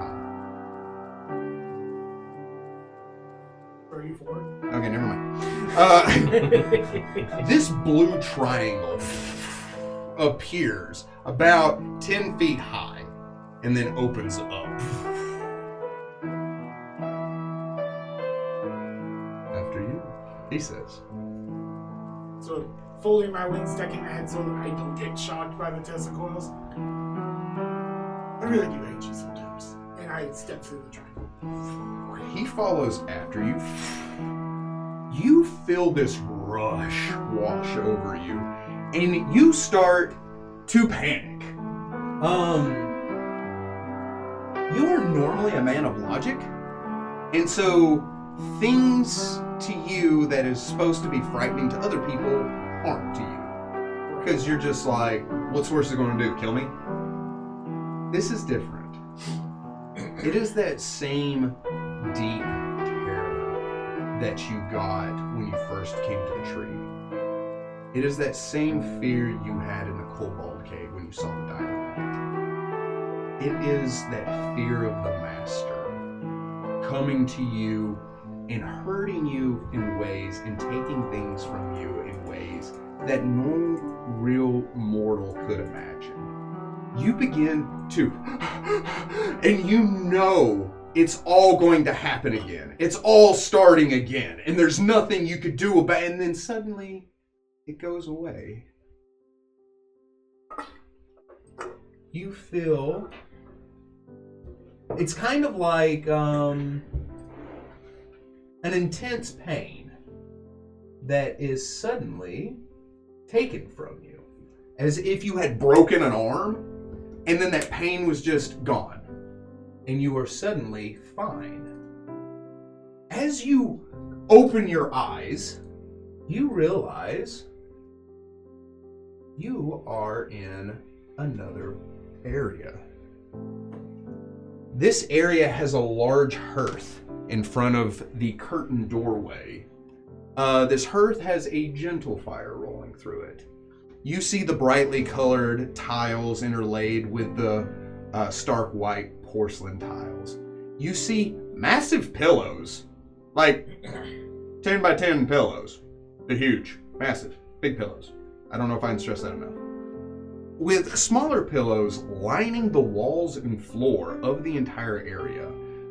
Benches with ornate designs and silk comforters line the wall. Curtains decorate every 5 feet along the walls, and glowing blue crystals whoop, whoop, whoop, whoop, light up the area in a very gentle and comforting light. You see a staircase that leads up to probably the most extra bed you have ever seen in your life. Silk sheet curtains, massive in size as you can tell. Pillows that look like they cost way more than anything should ever spend on pillows.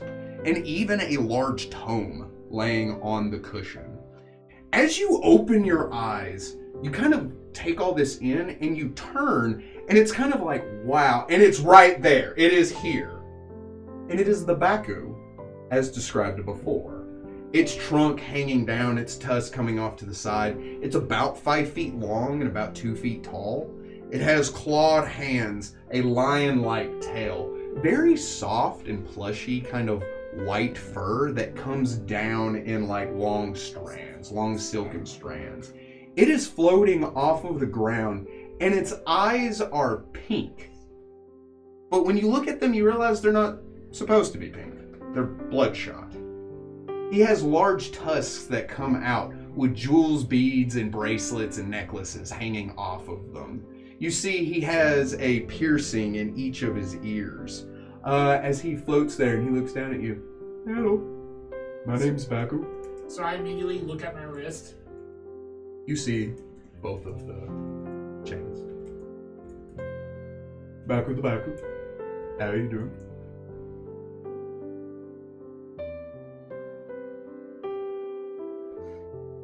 Great.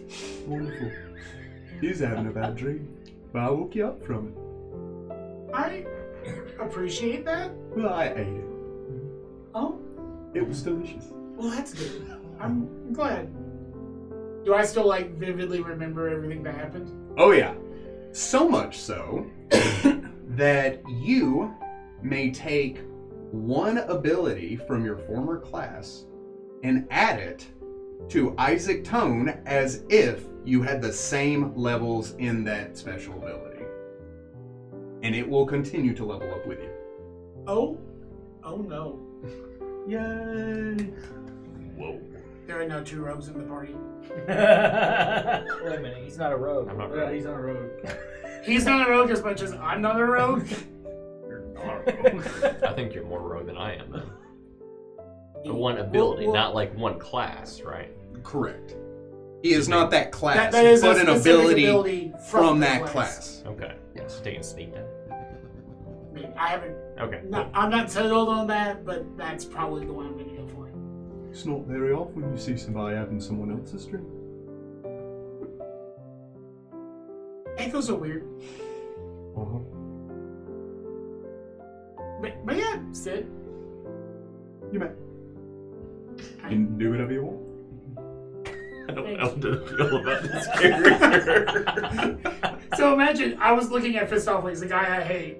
I was talking to Isabel, and then I just see that. I sit down. And with that, we're going to take a short break. We'll be back in just a little while. So bye.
So, Ragnar. Yep.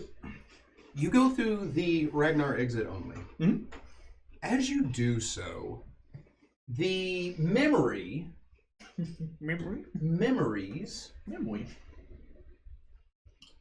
Alright. Of everything that you were doing, of the dream world, of Ragnar, of the plane of dreams, and so on and so forth, all disappear from you. You are left now with only the fond memory of the day that you were walking along a trail in the Lothario mountain range. It is a beautiful spring day, despite the color of the trees. It's high altitude, it's weird. You have just gone hunting with Drew, your younger brother. You have shown him how to fire a bow, and where you had killed a deer, Drew has a couple of rabbits tied to a string that he keeps over his shoulder. Drew continues to talk, swinging his axe that he himself had made. It's very low quality, but it's good. It's fine. It's as good as the axes you made at his age. He talks, and he's just kind of swinging the axe as he's talking to you. He says, "So, when are you going to take me on a raid, Ragnar?" When you're old enough. He kind of like rolls his eyes. He goes, "You were my age when you went on your first raid." You have to wait for the elders to accept you in, and you know that. "I'm just as strong as they are." And he goes, and I've been working on... No, you're not. "I'm just as strong as the other kids." That, yes. Yeah. He says, "Plus two, I've been, hang on. I can rage. It's something I'm working on. I did it once, you saw, when I hit my toe and I flipped the horse, but I did it." But you remember hitting your toe. Yeah. Do you remember how it felt? It hurt. But what did you feel whenever you hit your toe? I was angry. You're not even trying to be angry right now. Ugh. That's why it's not working. Well, what am I supposed to be angry about? You have to learn to harness it. You and the elders just turn it on, and you're just You act like that's a blessing. I don't know. It's neat. You get so much stronger when you do it. You like turn into a different person. Because sometimes we need to be. Sometimes you have to be someone different in order to get through what you're dealing with. I don't know how to be anybody other than Drew. Well, you'll learn it one day. And when that day comes, you'll understand why it's also a curse, as well as a blessing. Okay, I guess. But for now, let's get back. Okay. We gotta skin this deer and those little rabbits, and then cook it. Roll me a perception check. Oh, it's a 1. I don't see nothing. So you walk ahead of Drew, right? He says, these are perfectly fine. You hear this noise, and he goes quiet. I turn around. You see, as you turn to face Drew, his eyes are wide and he is shaking. He looks down, and sticking out of the meat of his thigh is an arrow. "Ragnar," he says, and suddenly you see bandits begin to file out of the tree line. They look rough, as if they've been on the trail for a few days. The two in the back have arrows aimed at Drew. The two flanking you have swords, and the one directly ahead of you is holding a dagger and grins. He very clearly is the leader. His equipment looks better, looks more expensive. He's just as ragged as they are, but he is walking up to you with an air of confidence. He says, Well, well, if it isn't the fabled barbarians of the Lefarium mountain range. He says, and a member of the Coil. He says, looking at your arm, he says, that is going to fetch a fine price when I turn it into a boot. You think you can actually take my arm? Oh, I'm going to take your arm, your kill, your equipment, and your head.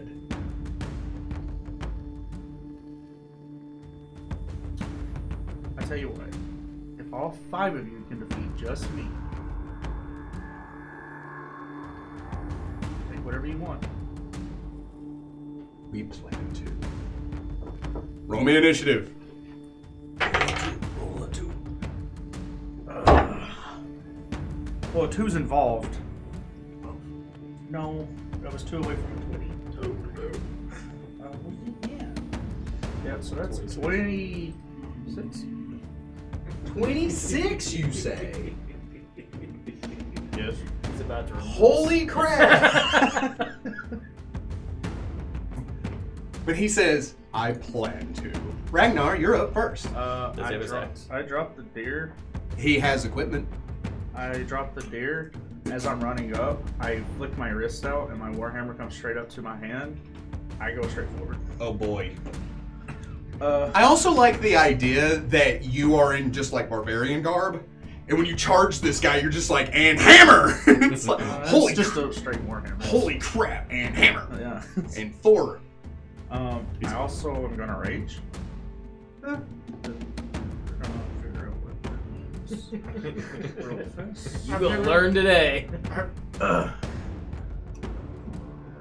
am also power attacking you. Oh god. Good luck hitting him. 28. Yeah. I'm assuming it hits. Yeah. Yeah. That's what I meant. He's about to erase this guy. Yeah. From So that's 20 damage. Neat. You run up. He takes his dagger and drops into a stance. You rear back. He ducks down, expecting you to swing at his head. When he ducks down, instead of swinging horizontally, you scoop up. You hit him in the chest. You see it cave in. His eyes get wide as you bring him off of his feet and send his corpse rolling into a heap. This is always fun. And I turn to the one to the right. I don't have any other movement. Okay. It is their turn. No. They are going to flank you. Thank you very much. Oh no! Get flanked. It's Thanksgiving Nerd. already. Killing it. 9. Nope. Ooh. 21. Yes. Ha! It's not impossible. No. Yes, low You have a AC. 20. 3 damage. He does nothing. No steam attack. Wait. Yes. Also, 6 damage, because that was crit range, potentially 6 damage. Yes, even higher. 22 to confirm. Okay. Okay, so he did 6 damage? 6 plus 6. 12. With the sneak attack. Are you dead? No. Does a 9 hit you? It's just a flesh wound, and no. at this point. Wonderful. Wait. 11. No. Okay. I assure you it did not. Does a 23 hit you? Yes. Wonderful. I wish he had better things. Dealing 4 damage. Does a 7 hit you? No. Wonderful. An arrow slams into your back. You feel it like pierce into your skin as you turn around. The second arrow like hits into your chest, and you just kind of like, and it breaks off, and just, I look at both of them and just grin. I'd like to start my 3-part apology. It is Drew's turn. 3 5-foot step. This is the second. Ties them together for nunchucks. They're already on a string, so they're already tied together. I need He Joker swings shots. at the bandit, and just like a reckless, abandoned swing with the axe, the bandit kind of does a half hop backwards and it just whiffs. You see he's struggling to stay standing on that leg. Ragnar, your turn. I'm gonna hit the one on the right. You may. Power attack? My right or your right? My Sure. right. Okay. 30 something. Uh-huh.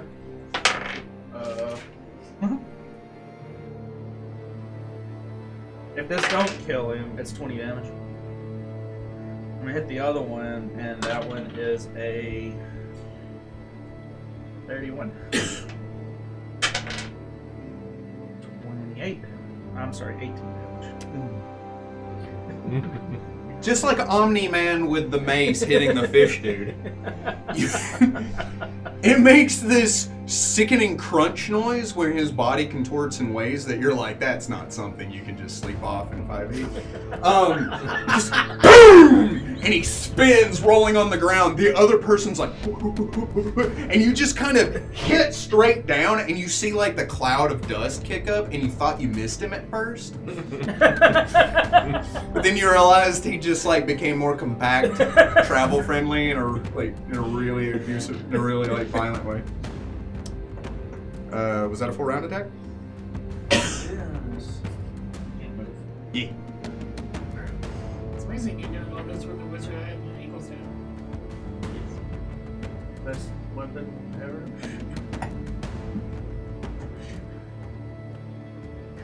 Is that 17? Beats. Ha! Get right there. 4 damage. Oh, we.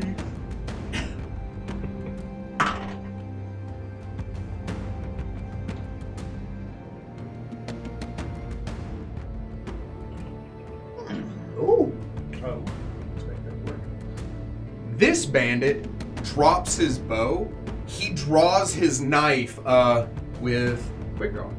As he grabs Drew around the neck and goes to grapple him. Ragnar. So did he grapple him or did he try to? He grappled. He grappled him? Yeah. I'm gonna run up to him. You may.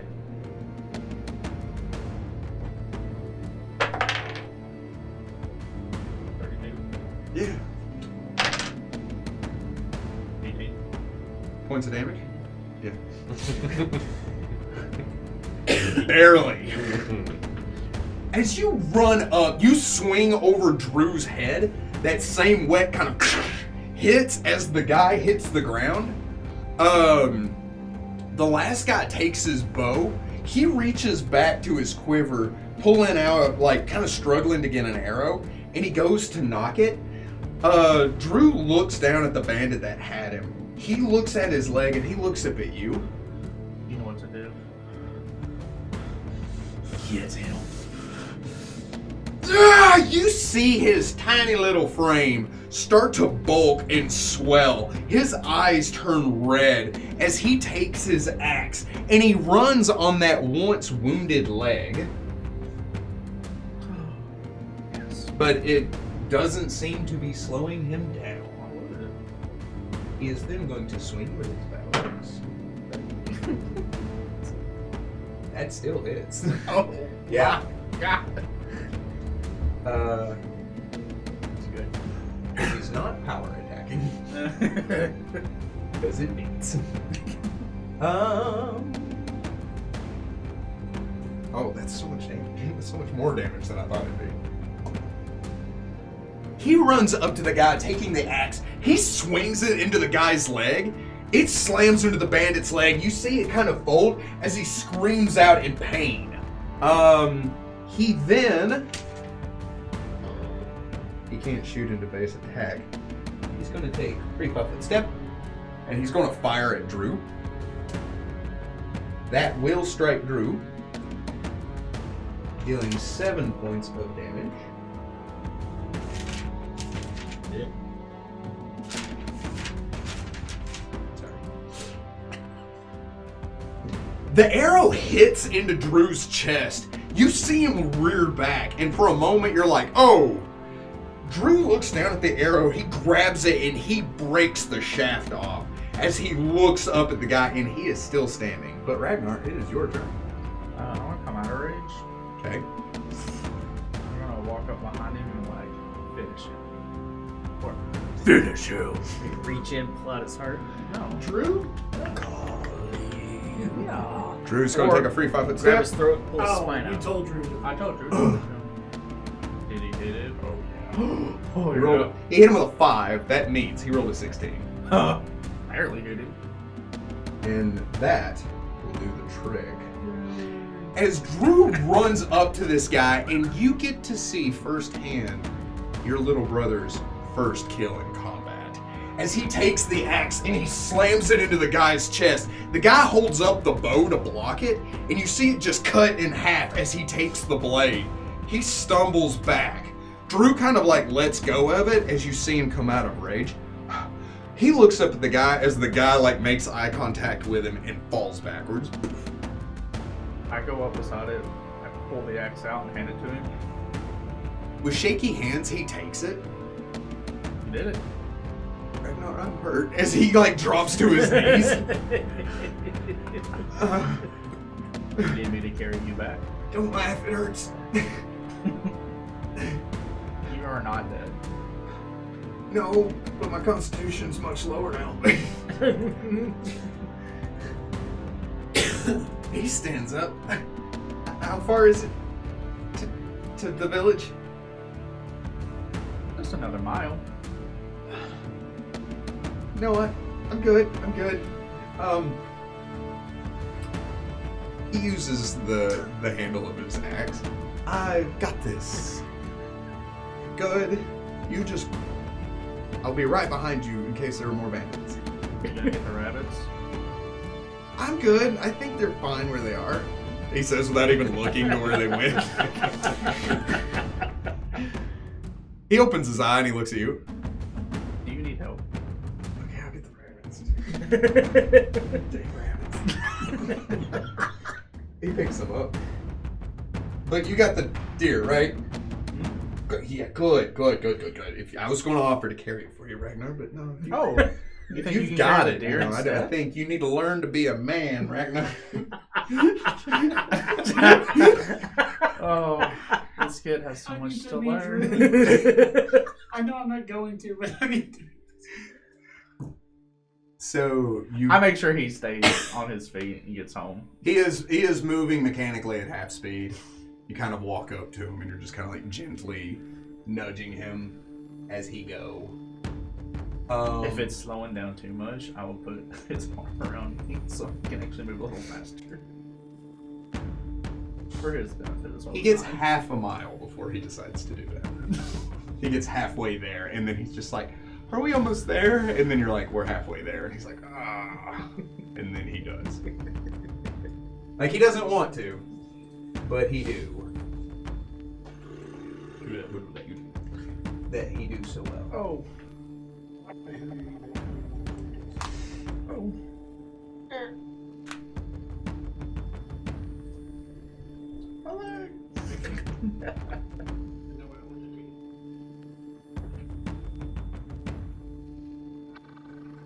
You do what? With your life? Yeah. I'm so proud of you. That's so good. You should be a teacher. No. I should just become a 10-year teacher at inter-school name here. That's my You favorite should school. specifically do math. Gee, we don't talk about my drug use. Oh.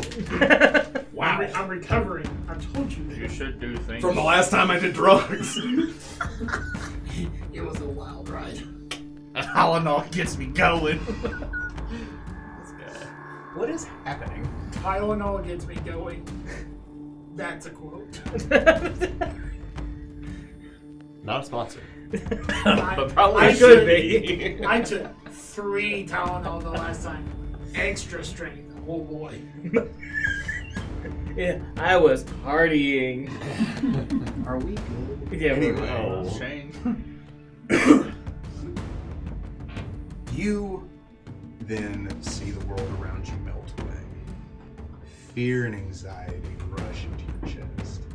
Your heart is racing as you make your way into the cavern at Alderheim. You move into this cavern, and behind you, you hear that voice. It's emitting from your little brother, but you know it is not him. Ragnar, why are you running away, Ragnar? Aren't you going to teach me how to fight? You begin moving deeper and deeper into this cavern, and you hear the footsteps of the crowd of people that are following you. You get to the back of this cavern, and you see a woman. She has brown hair, matted. She is pale. She's lean and has tattered clothes. Her feet are muddy and her hands are dirty with broken fingernails. She stands in front of this massive door. You see that there is a small black pool in front of this door, and this energy that's pulsing out from around it. You cannot feel it. You cannot feel it or identify it. You are not very well versed in magic. But you do get a foreboding sense, and it is cold. Caves typically have an ambient temperature that they remain at year-round. This is frigid, almost painful to be near this door. You see in the center of this door is what looks to be a shield shape indention. But it's only about this big, like the size of a holy symbol. With this black ooze dripping down, the woman is standing in front of the pool and she looks at you. Her eyes are black with that same ichor running down from her ears, nose, eyes, and mouth. She says, I'm surprised you got this far. So what are you going to do about it? Do I know that I'm just there to get rid of whatever the issue is? Yes. Yeah. Everything from your past vision is in this moment. From fighting the villagers that were succumbing to the Black Blood to watching Drew himself succumb to it. I'm going to do what I came here to do. That is get rid of this. Can I charge her? You may. Do I need to roll? Oh yeah. Oh god. So, rage while charging. You may. Whip out the hammer. Mm-hmm. Smash it. Victory. Yeah. Okay.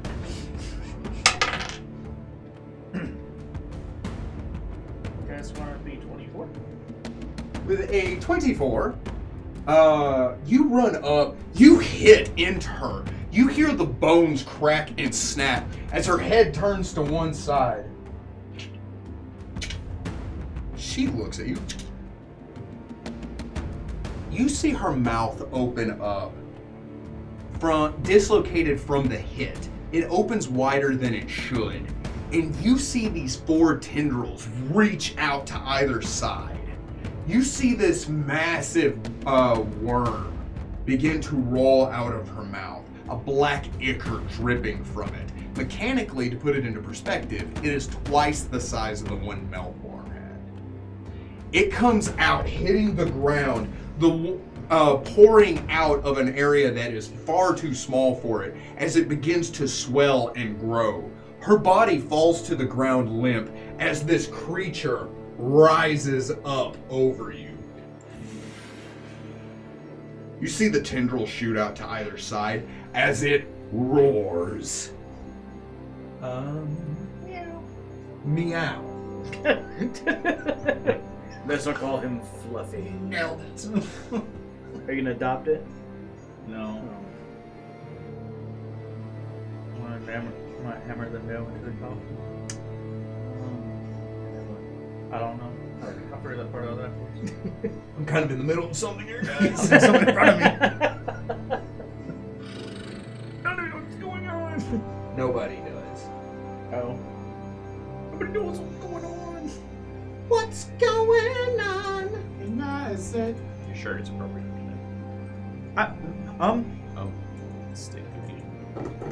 Yeah, I know. That's what I'll come.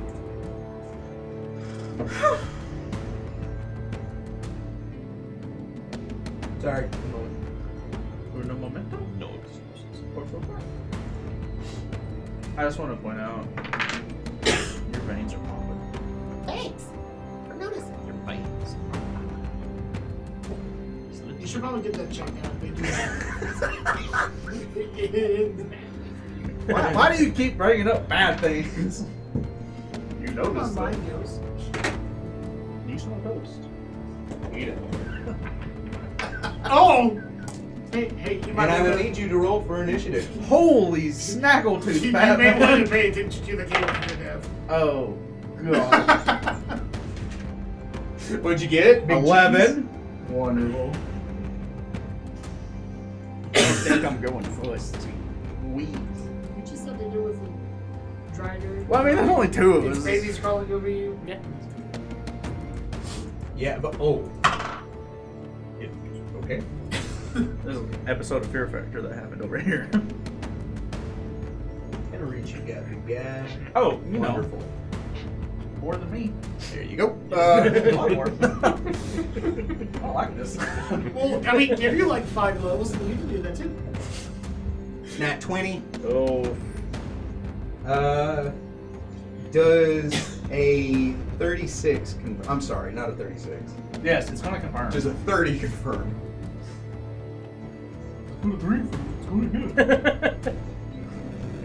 18 points of damage for the first hit.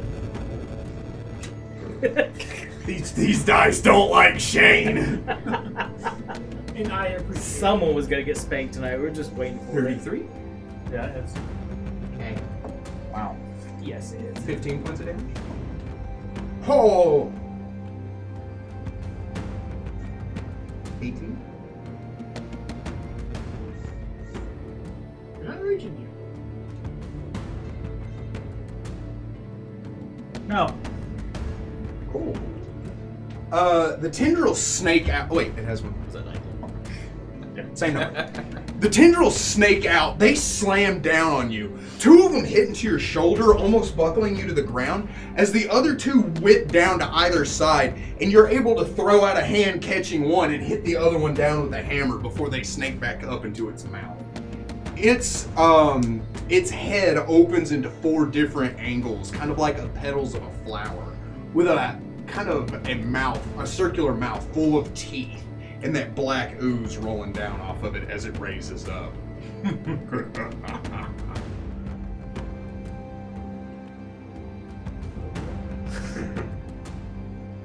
I rage. I also am gonna activate my ring. Giving me +2 Nice. That'll do it. No. Bloodborne call. They'd like And their, then I'm gonna go. boss fight Please don't back. hit me, please don't hit me, please don't hit me. Does it have? Wait, you don't.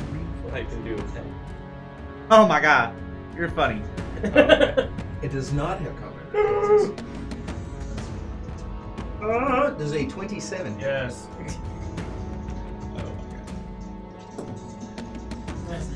13 points of damage.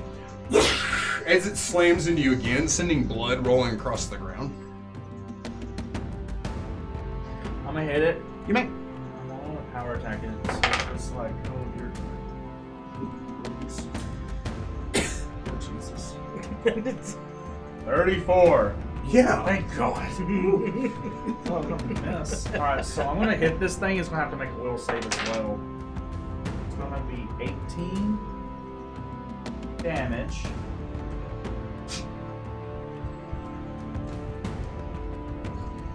It's not a difference.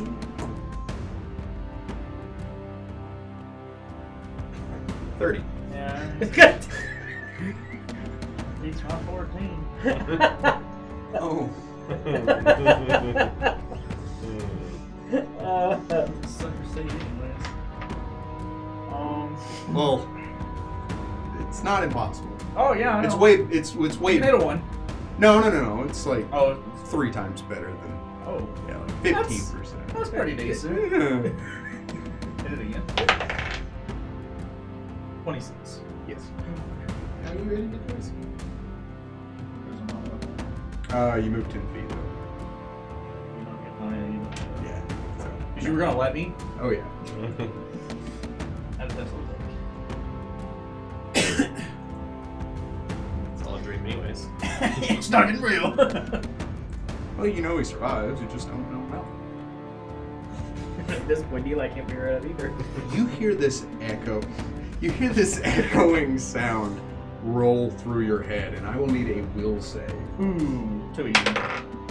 Nat 20. I figured it out.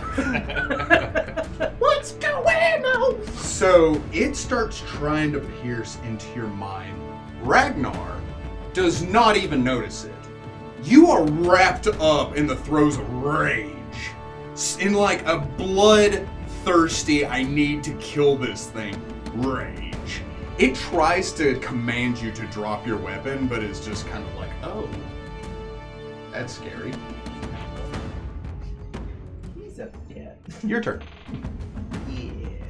We're gonna shoot up. Try to demolish this thing. You may. That's 26. That will strike. Ooh, power. Oh my god. 24 damage? Delicious. Question. Mm-hmm. Did it cast a spell with him in melee range? A spell-like ability that does not provoke. Okay. I know. And then a second attack. And that one's 25. Mm-hmm. Okay. Okay, I'm gonna have to try to kill you. Wait, what were you doing before? 24. I thought it'd be cute, but now it's not. You strike into it again. It roars out in pain. It kind of looks down at its wounds and looks up at you, and it says, well. And this is echoing into your mind. It's not like speaking. You hear this into your mind. Let's see how well you deal with this barbarian. I will need a reflex save. Don't know why I rolled. I'm just having fun. 15. You will take half. Half of 15, 7 points of damage. And I need a will save. No. 27. I rolled a 19. The wounds burst out as you feel that chilling cold rush over you, and it hurts. You feel that ichor begin to creep up over you. It tries to go into your eyes, mouth, and nose, and you scream, blurring the air around you and sending it flying off of you. The creature looks down at you, and it gives this shrill roar, this kind of as it swings down at you. Yet again, 33? It's. Yeah. This is a swapping looks contest, my guy. Yeah. We're all aware. 10 points of damage. Oh, cool. Yummy. 18? No. Nat 20? Yeah. That'll do it. Stop that. That'll do it. Gee, sorry. 27 to confirm? Yeah. 24 points of damage, She notices he doesn't do a full 24. but you're still. Oh yeah, no, I'm still kicking, but I'm over halvesies. 26? Yeah. Yes? Yeah. Wonderful. If you got a 2 in front of me, you're good. 15 more points of damage. As you are just tanking these hits, every time he hits you, the air around you blurs over and over, blood and sweat comes off of you in sea sprays, but you do little more than just kind of wince at each hit, as this creature 4 times your size cannot move you. Like a rock. Please. Bless you. Shh.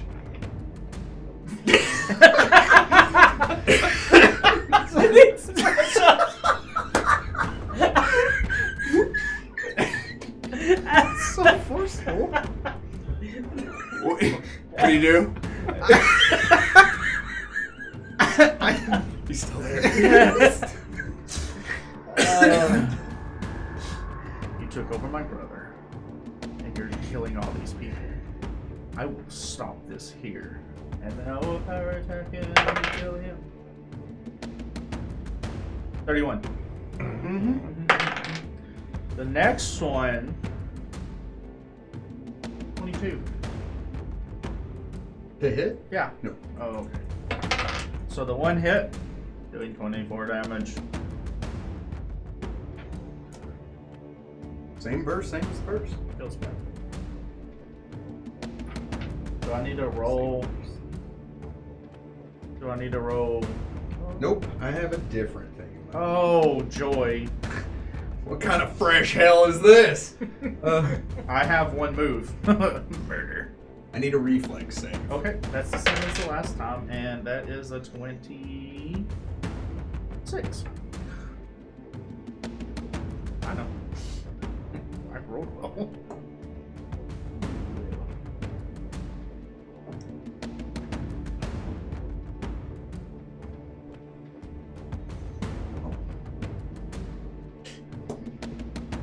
You can stop at any point.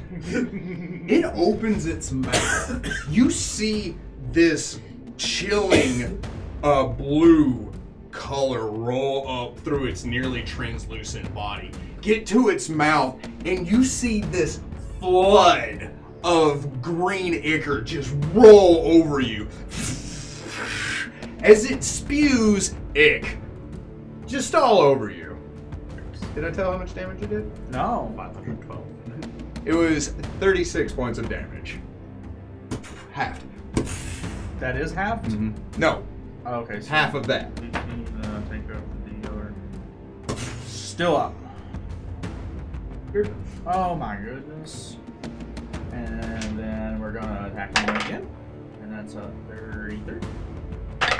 And then second one's not gonna hit. That's 20 damage. I need a reflex save. No, it comes to work when I say that.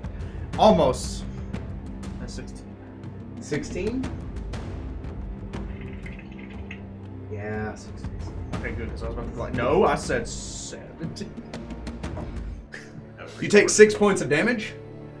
As its wounds spew that black ichor on you, I need a fortitude save. Hang on, was that 6? Do I need to half that? No, 6 was half. Okay. Yeah. Fortitude, you say? Yes. Made of it, but I don't think a 2 helps me. That's 15. 15? Wonderful. Ooh, no. That ichor floods into your mouth, eyes, and nose. You cough out as the creature looks down at you and grins.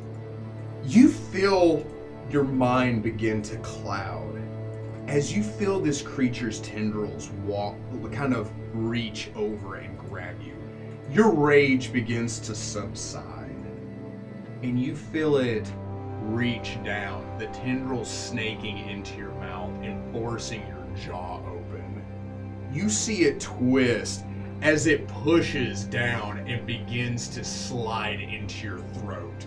This creature 4 times its size, turning you kind of into a new vessel as it begins to take you over. You begin to kind of stumble in place, and the air blurs. And Ragnar is no more. It is Ragnar now. As it snakes into your chest, you feel your heart begin to beat. Your mind begins to blur. And you kind of still in the throes of your rage, feel it trying to take you over as you scream out, and your blind rage keeps it at bay. It cannot really control you, not like it did anyone else. You kind of grab your head as it twists into your mind and you collapse.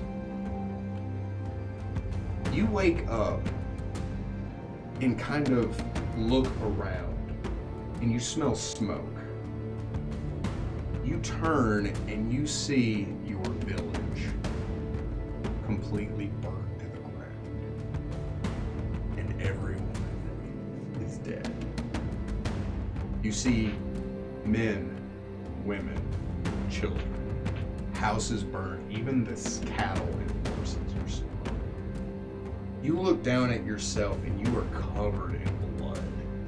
You have wounds on you that aren't from your fight with this creature in the cave. All those wounds don't even exist, as if you'd healed from them. But these wounds look like they were made in self-defense. What do you do? What happened?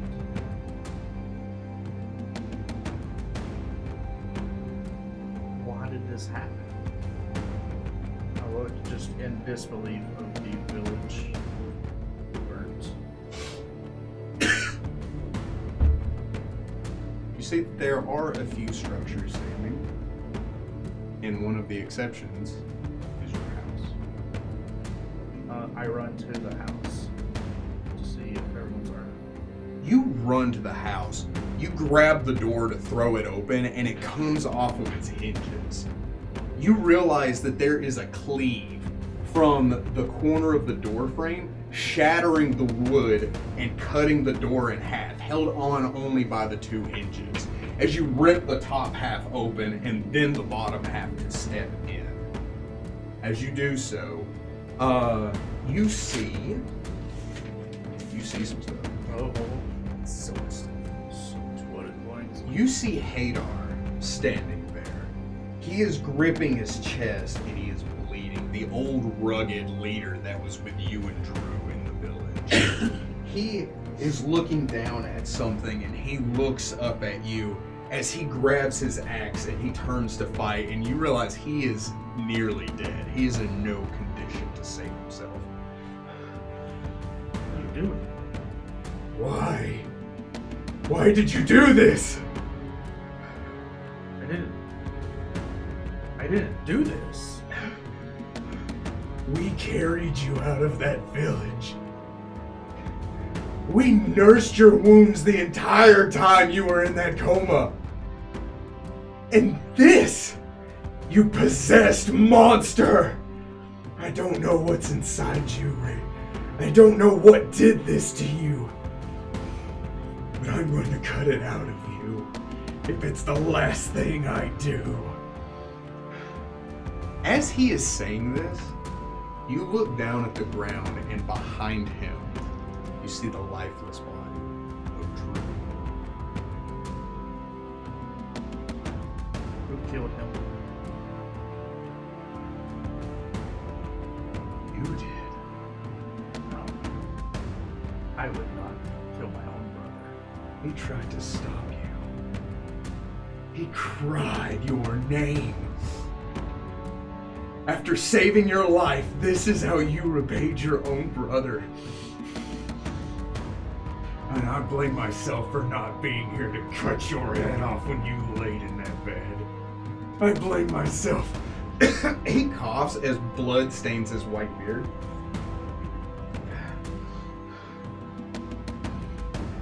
I will get you for this, Ragnar. If it's the last thing I do, I will get you for this.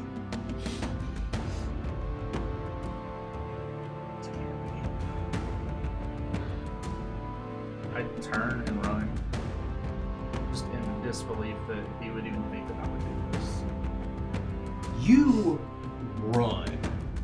You run until your shoes wear thin. You run until your lungs feel like they're on fire and your veins pump battery acid. You run until your legs lock up and you simply stumble and collapse. You hit the ground, and as you pant and struggle, you hear painful memories. Let's see if we can do something about that. You reach up and grab your head as you feel pain searing through your mind. You then see all of what you just witnessed melt away. And they're replaced with visions of you being exiled from your village, turned and told to leave for failing to save the village, for failing to save the black blood infestation. You then immediately calm. You kind of look up and take in your surroundings, and you feel the overwhelming sense to head north. As you calmly stand up and begin to walk. The pain of all of that just happens seems to suddenly be pulled from you. With the exception of the residual thought of it all. But the physical pain of it is all gone. As you open your eyes, hello, I'm Baku. Baku the Baku. How are you? I made it. I can see that. Your So- friend's over there. You too? I'm just reading my book. Thank you. You're welcome. You had a bad dream. It was Yeah. delicious. Yes. This is Baku the Baku. I'm Baku the Baku. The pillows are nice. So we're waiting on the other two. Yep. Do you have anything to eat? I can make you something here. Please. Okay. I'm just gonna sit on that pillow. He's way too chill. Well, yes. He's got bloodshot eyes. He's got a blunt. About tucked behind one ear. He is the one.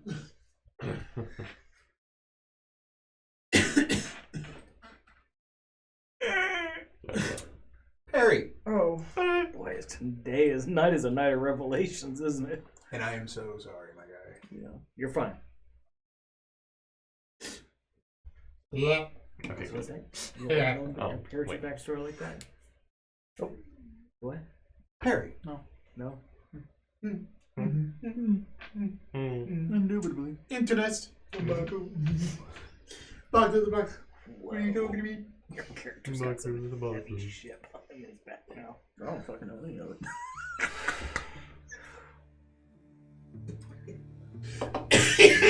You good, my guy? No. Shh. does he retain those memories? Oh, he remembers, yeah. Okay. Yeah, you remember your memories. They have been restored to you. What is it that I remember? Everything that just happened. You remember what I have described. You don't know what happened from the time you were So everything that was unconscious. stated just now, I do remember those. Yes. So I know that he had done You're a something. monster. Does he also get some benefit?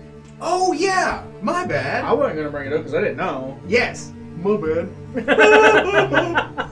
With this unlocked in your mind, you feel as if your rage is the only thing that saved you from complete domination of this creature. As if, instead of it conforming you, you conformed it.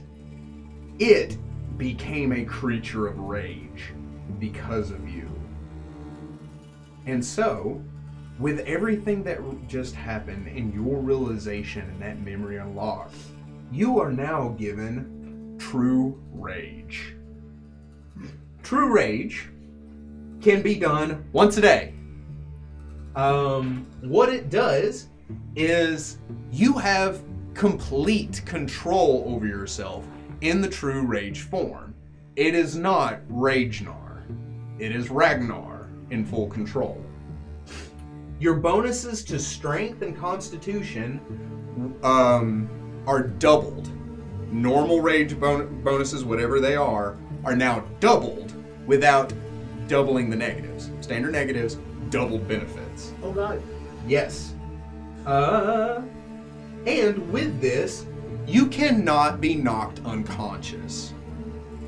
You will continue to fight until you are knocked below your constitution score. Below 0. But if you come out of rage, if they don't kill you in that point, you then revert back to 0. If they don't knock you below constitution, if they hit you half below your constitution score, but don't kill you, you then revert back to 0 when you're out. Okay. Okay. I'm sorry, not 0, -1. Because you will then fall unconscious. And we'll have to start making death. So I would go to saving throws. -1. Yes. Not 0, because technically you're still conscious at 0. If you are not knocked unconscious after you get out of rage, you are then exhausted. The end. Period? Yes. Forever? No, Yes. just until an So, hour, like- and then you're fatigued. So, like normal rage? Well, you're fatigued in normal rage. You're exhausted after this. And you can do this a number of rounds per day equal to your constitution modifier. You can go into true rage a number of rounds per day equal to your constitution modifier before you rage. Rounds per day equal to my constitution modifier? Yes. So you do it once a day. When you start raging, you stay in that rage for a number of rounds equal to your constitution modifier.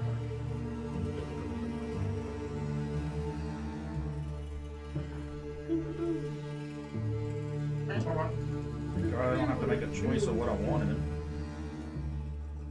Get into what to choose. Murder? Even more murder. Mortar. Okay, so I just want to clarify with this. So I can only use it, say, 4 times. Mhm. 4 rounds. After 4 rounds, I would just be exhausted afterwards? Yes. You come out of the rage and you're exhausted. Am I able to switch from rage to true rage at any time, or no? Yes. Okay. Yeah. I just wanted to make sure. Yeah, so if you're in a rage and it just ain't doing the trick, you can switch to true rage. Or if your rage is getting to the end, you can then get an extra 4 rounds of true rage. Nice. Also, in true rage, you are immune to mind-affecting effects. Oh, That is possibly the most important aspect of true rage. My bad. Perry. all right. You open your eyes and you look and you realize that you are on the border of the great tree. Not in the material world, in the inner sphere, in the inner plane of the dream world, where you had started above on the paradox. Except you are on the outer rim that looks down at most of it. You can look down and you see the fog way down below you. You see the tree rising up its limbs to either side. And as you just kind of like take that in and look around for a moment, you hear somebody muttering to themselves. You hear this kind of, I know what, no, I took care of that. What? Hello? You see a figure clutching his head. You come up to his back. He has long, elaborate cloak on, and so you can't make out much besides that. As he continues to mutter to himself, he is semi-transparent. He is the same as Alamon, not a permanent denizen of this world, a spirit and soul whose body is taken over by the black blood. Excuse me. Sir? I can't. I did. I took care of that. Hello? I did that. Your father turns around. No, I took care of that. He doesn't know. No, I can't. Father? I should. I know I could have done that. Are you really here? I don't. I can't. Alvarium. No. It's me. No. It's me. Perrin. Does your...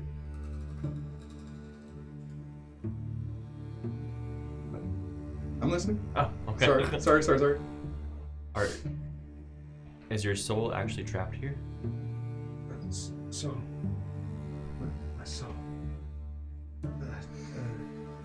I reach out to, like, touch him. Your hand passes through him. I don't think he understands you, Zephyr. You hear behind you.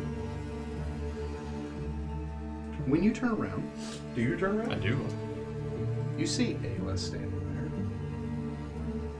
there. Standing nearly 6.5 feet tall, a towering woman. She has the same bindings around her chest, her hair in a high ponytail, the two kukri at her side, and the long flowing silk pants that are popular in East Asia or in the Middle East that I learned today were called a chawar. Her skin is that very light blue, and she has the same markings that are identical to yours. She has piercing blue eyes and white hair as she looks down at you. She smiles. You've grown up so much, she says. Is she translucent? She looks solid. She looks real. I'm like shaking and I go to touch her. She extends her hand and allows you to touch her. Are you actually here? You see a tear kind of come up to her eye. She says, the funny thing is, I always have been. I know this is a lot. I know this is a lot to take. She says, we can sit and talk if you like. Yes. And I open my pack.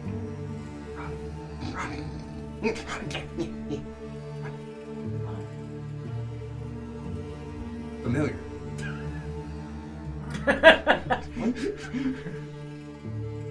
What? I'm your familiar. Yeah, come He falls back. Dead thing. Can't handle the surprise. I'm sure you have questions. I do. She says, before we do talk about anything, I want you to know that everything your father did was for the best, was for what he thought was best for the material plane. He was incapable of feeling anything because he gave that up to seal the door. Yeah, that's what Alon said. Your father loved you, and everything he did that day, he did for you. That is one thing that, despite all our travels, the thought of having to reseal the doors, those sacrifices are going to have to be made again.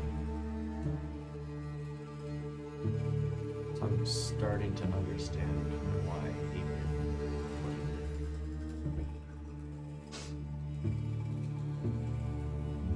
I don't know how to tell you this, and I know you already know. The seals are becoming weaker. The last time they were sealed, they lasted for over 1,000 years. When we sealed them, they lasted little more than 15. And look at what it costs. She gestures to your father. I did. No. What it did to Alamon. What it did to you. What did the binding key do? You know that each one of the keys takes something from someone.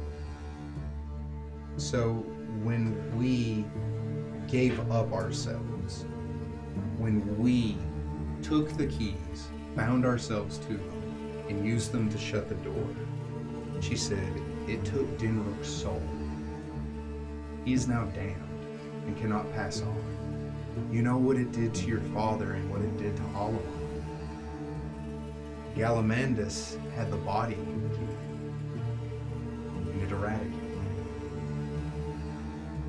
I'm not even sure resurrection or even a wish that would bring it back. But Dinrook's got to live with the thought that his will never pass on after he dies. You're probably wondering how you're here, as well as what happened to me. I I am. And there's one theory that somehow I'm already bound to a key. That is true. I was bound to the binding key. I didn't know what it was when we used it. None of us did. We just knew they were powerful artifacts, and then when we used them, we thought we were just cursed to have them. But we were the only ones that could seal the doors. If we could go back, maybe we wouldn't have, or at the very least, decide differently who had what key. Dinrook with a soul key wasn't a great idea, but she said, I had the binding key. I was the last one to go. I got to see what everyone else did. And it was your father and Dinrook's responsibility to hide the other keys, because Alamon Gallivantus. We found a demon near Drimport. He said his name was Phistopheles. He was bound to aid whomever helped us, or whoever freed him. So when we freed him, he was bound to do whatever we wanted. The stipulation was he couldn't hurt anyone, and if anyone were to kill us, he becomes their servant. We found another person in that cave. There was a lab locked away in the same place that he was bound. In that lab, there was a vat with a tiefling. He said his name was David. When we released him, he was a huge part to finding the keys and telling us what they did. He knew so much and said that the vat was preserving him until the world needed him to seal away the black blood again. He was very helpful, but he acted like he knew more than what he really did. I understand that on a very deep level. I cannot help but ask like when he did. So in those last moments, when I was pregnant with you, your father and I couldn't bear the thought of you being destroyed with me. So we made a deal with Phistopheles that you would be manifested after I gave up everything. The binding key eradicates the heart, the mind, the body, and the soul. And for me, the body and soul are all the same thing. So I was kind of perfect. But So what was the cost? Phistopheles had a sixth sense of humor. We asked him for you to be able to be one, to be healthy. Your father and I decided on a name for you. We're going to call you Zephyr. And your father changed that so that you would be harder to track when you be paired.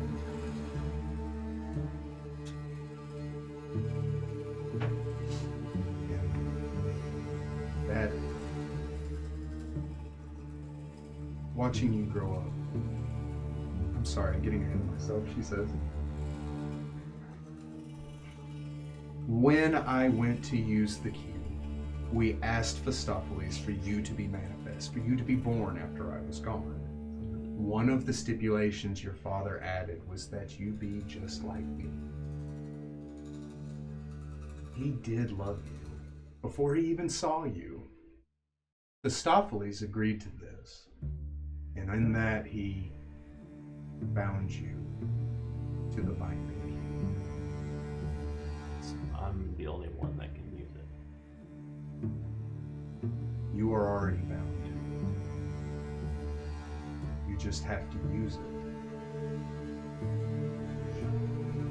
So it wouldn't destroy me.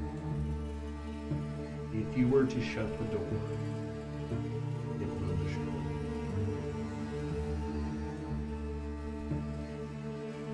The other 4 doors can be shut with the other 4 keys.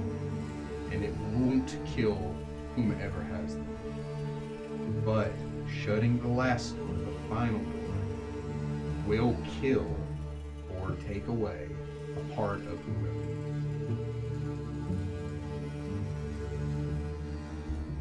But when Christophilus sealed the key to you, because I was bound to it as well, a part of me became bound to you. This isn't real, she says, gesturing out. I know it looks real, but this is also a dream. Your father, however, that is real. He is here. So there is a chance that he could be brought back. If his, Not fully, but to at least what he was. if his body was cured, yes. This, she gestures to him, will be abstracted from the dream world and restored to his body. And how have you watched me grow? I'm part of your consciousness, part of who you are literally as a person. I have seen everything you have gone through, everything you've done. Those awkward stages. She smiles. She says, mortals have awkward stages, and your father was a wonderful demonstration of that. I promise you, you haven't done anything that I haven't already seen. Whoa.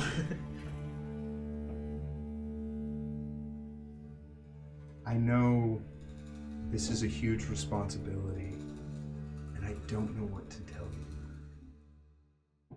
So when I leave this dream world, this dream plane, there's no chance of seeing you again, is there? Possibly. If someone can, if Alamon even, can send you back into a dream state, I can speak to you there. But through mundane means of sleep and dreaming, no.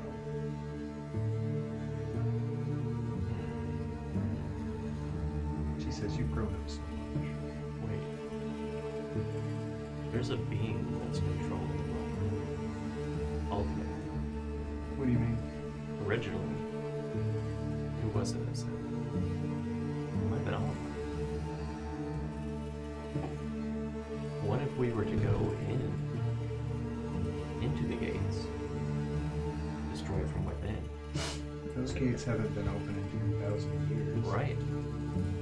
The gates are getting weaker. If we were to make this giant sacrifice, it might only last 5 years. But I don't know if opening the gate would kill you as well.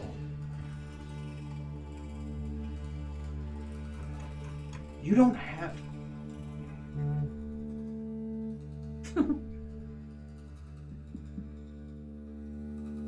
The black blood threatens the material world. You know you and your friends can stay here.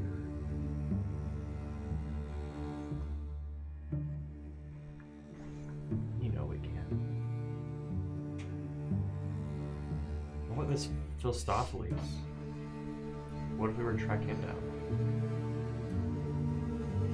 Last I saw, he was bound back where we found him. Your father made sure of that. It was the last command he gave him. Wait, where was that? In a cave near Trimford. Under Dreamwood. Yes. Yeah, wasn't it? Under the grave? Well, it was under Blackberry Farms. Oh, The demonic sigil got it. teleported you to the land. He says, I know you've seen Yeah. him. Oh, I've seen Philistopheles. Yes. We didn't know that. I didn't know that, right? She says, I didn't know that. Yeah, no, he was with the cold. But he would never. No, we did not know that was. We don't know that's his name. Oh yeah, Correct. that's right. Okay, That's right. that's what I was getting at. Only 2 people here do. Yeah. Okay. she says, Philistopheles, the man in the suit. Oh, the handsome Jack guy. Yes. Okay. I mean Joe. Joe. You call him Handsome Joe. Handsome Jack's from a different series. Borderlands. She says, Apparently, he has a new master. Oh. But if something were to happen to that master, then you would have control of him. Interesting thought. So what do I do now? While we're here, we have some things to accomplish. Is that the right path? He says, unfortunately, I'm not sure. I've never been here, and I only know as much as you do about this place. But you trust Alman? In my life. That's good enough. He's odd, but he's trustworthy. He knows more about this plane than any of us ever did. She says, I only know about the plane of air and the material plane.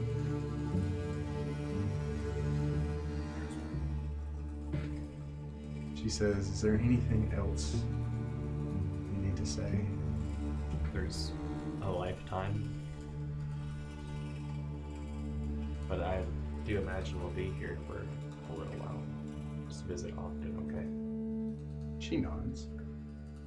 I know you've never seen me or remember anything about me, but I want you to know that I'm proud of you, that I've watched you grow. She stands up, she draws her kukri. You see this figure walk out of the mist. By the way, she is Hyun, your dad is Hyun. Okay.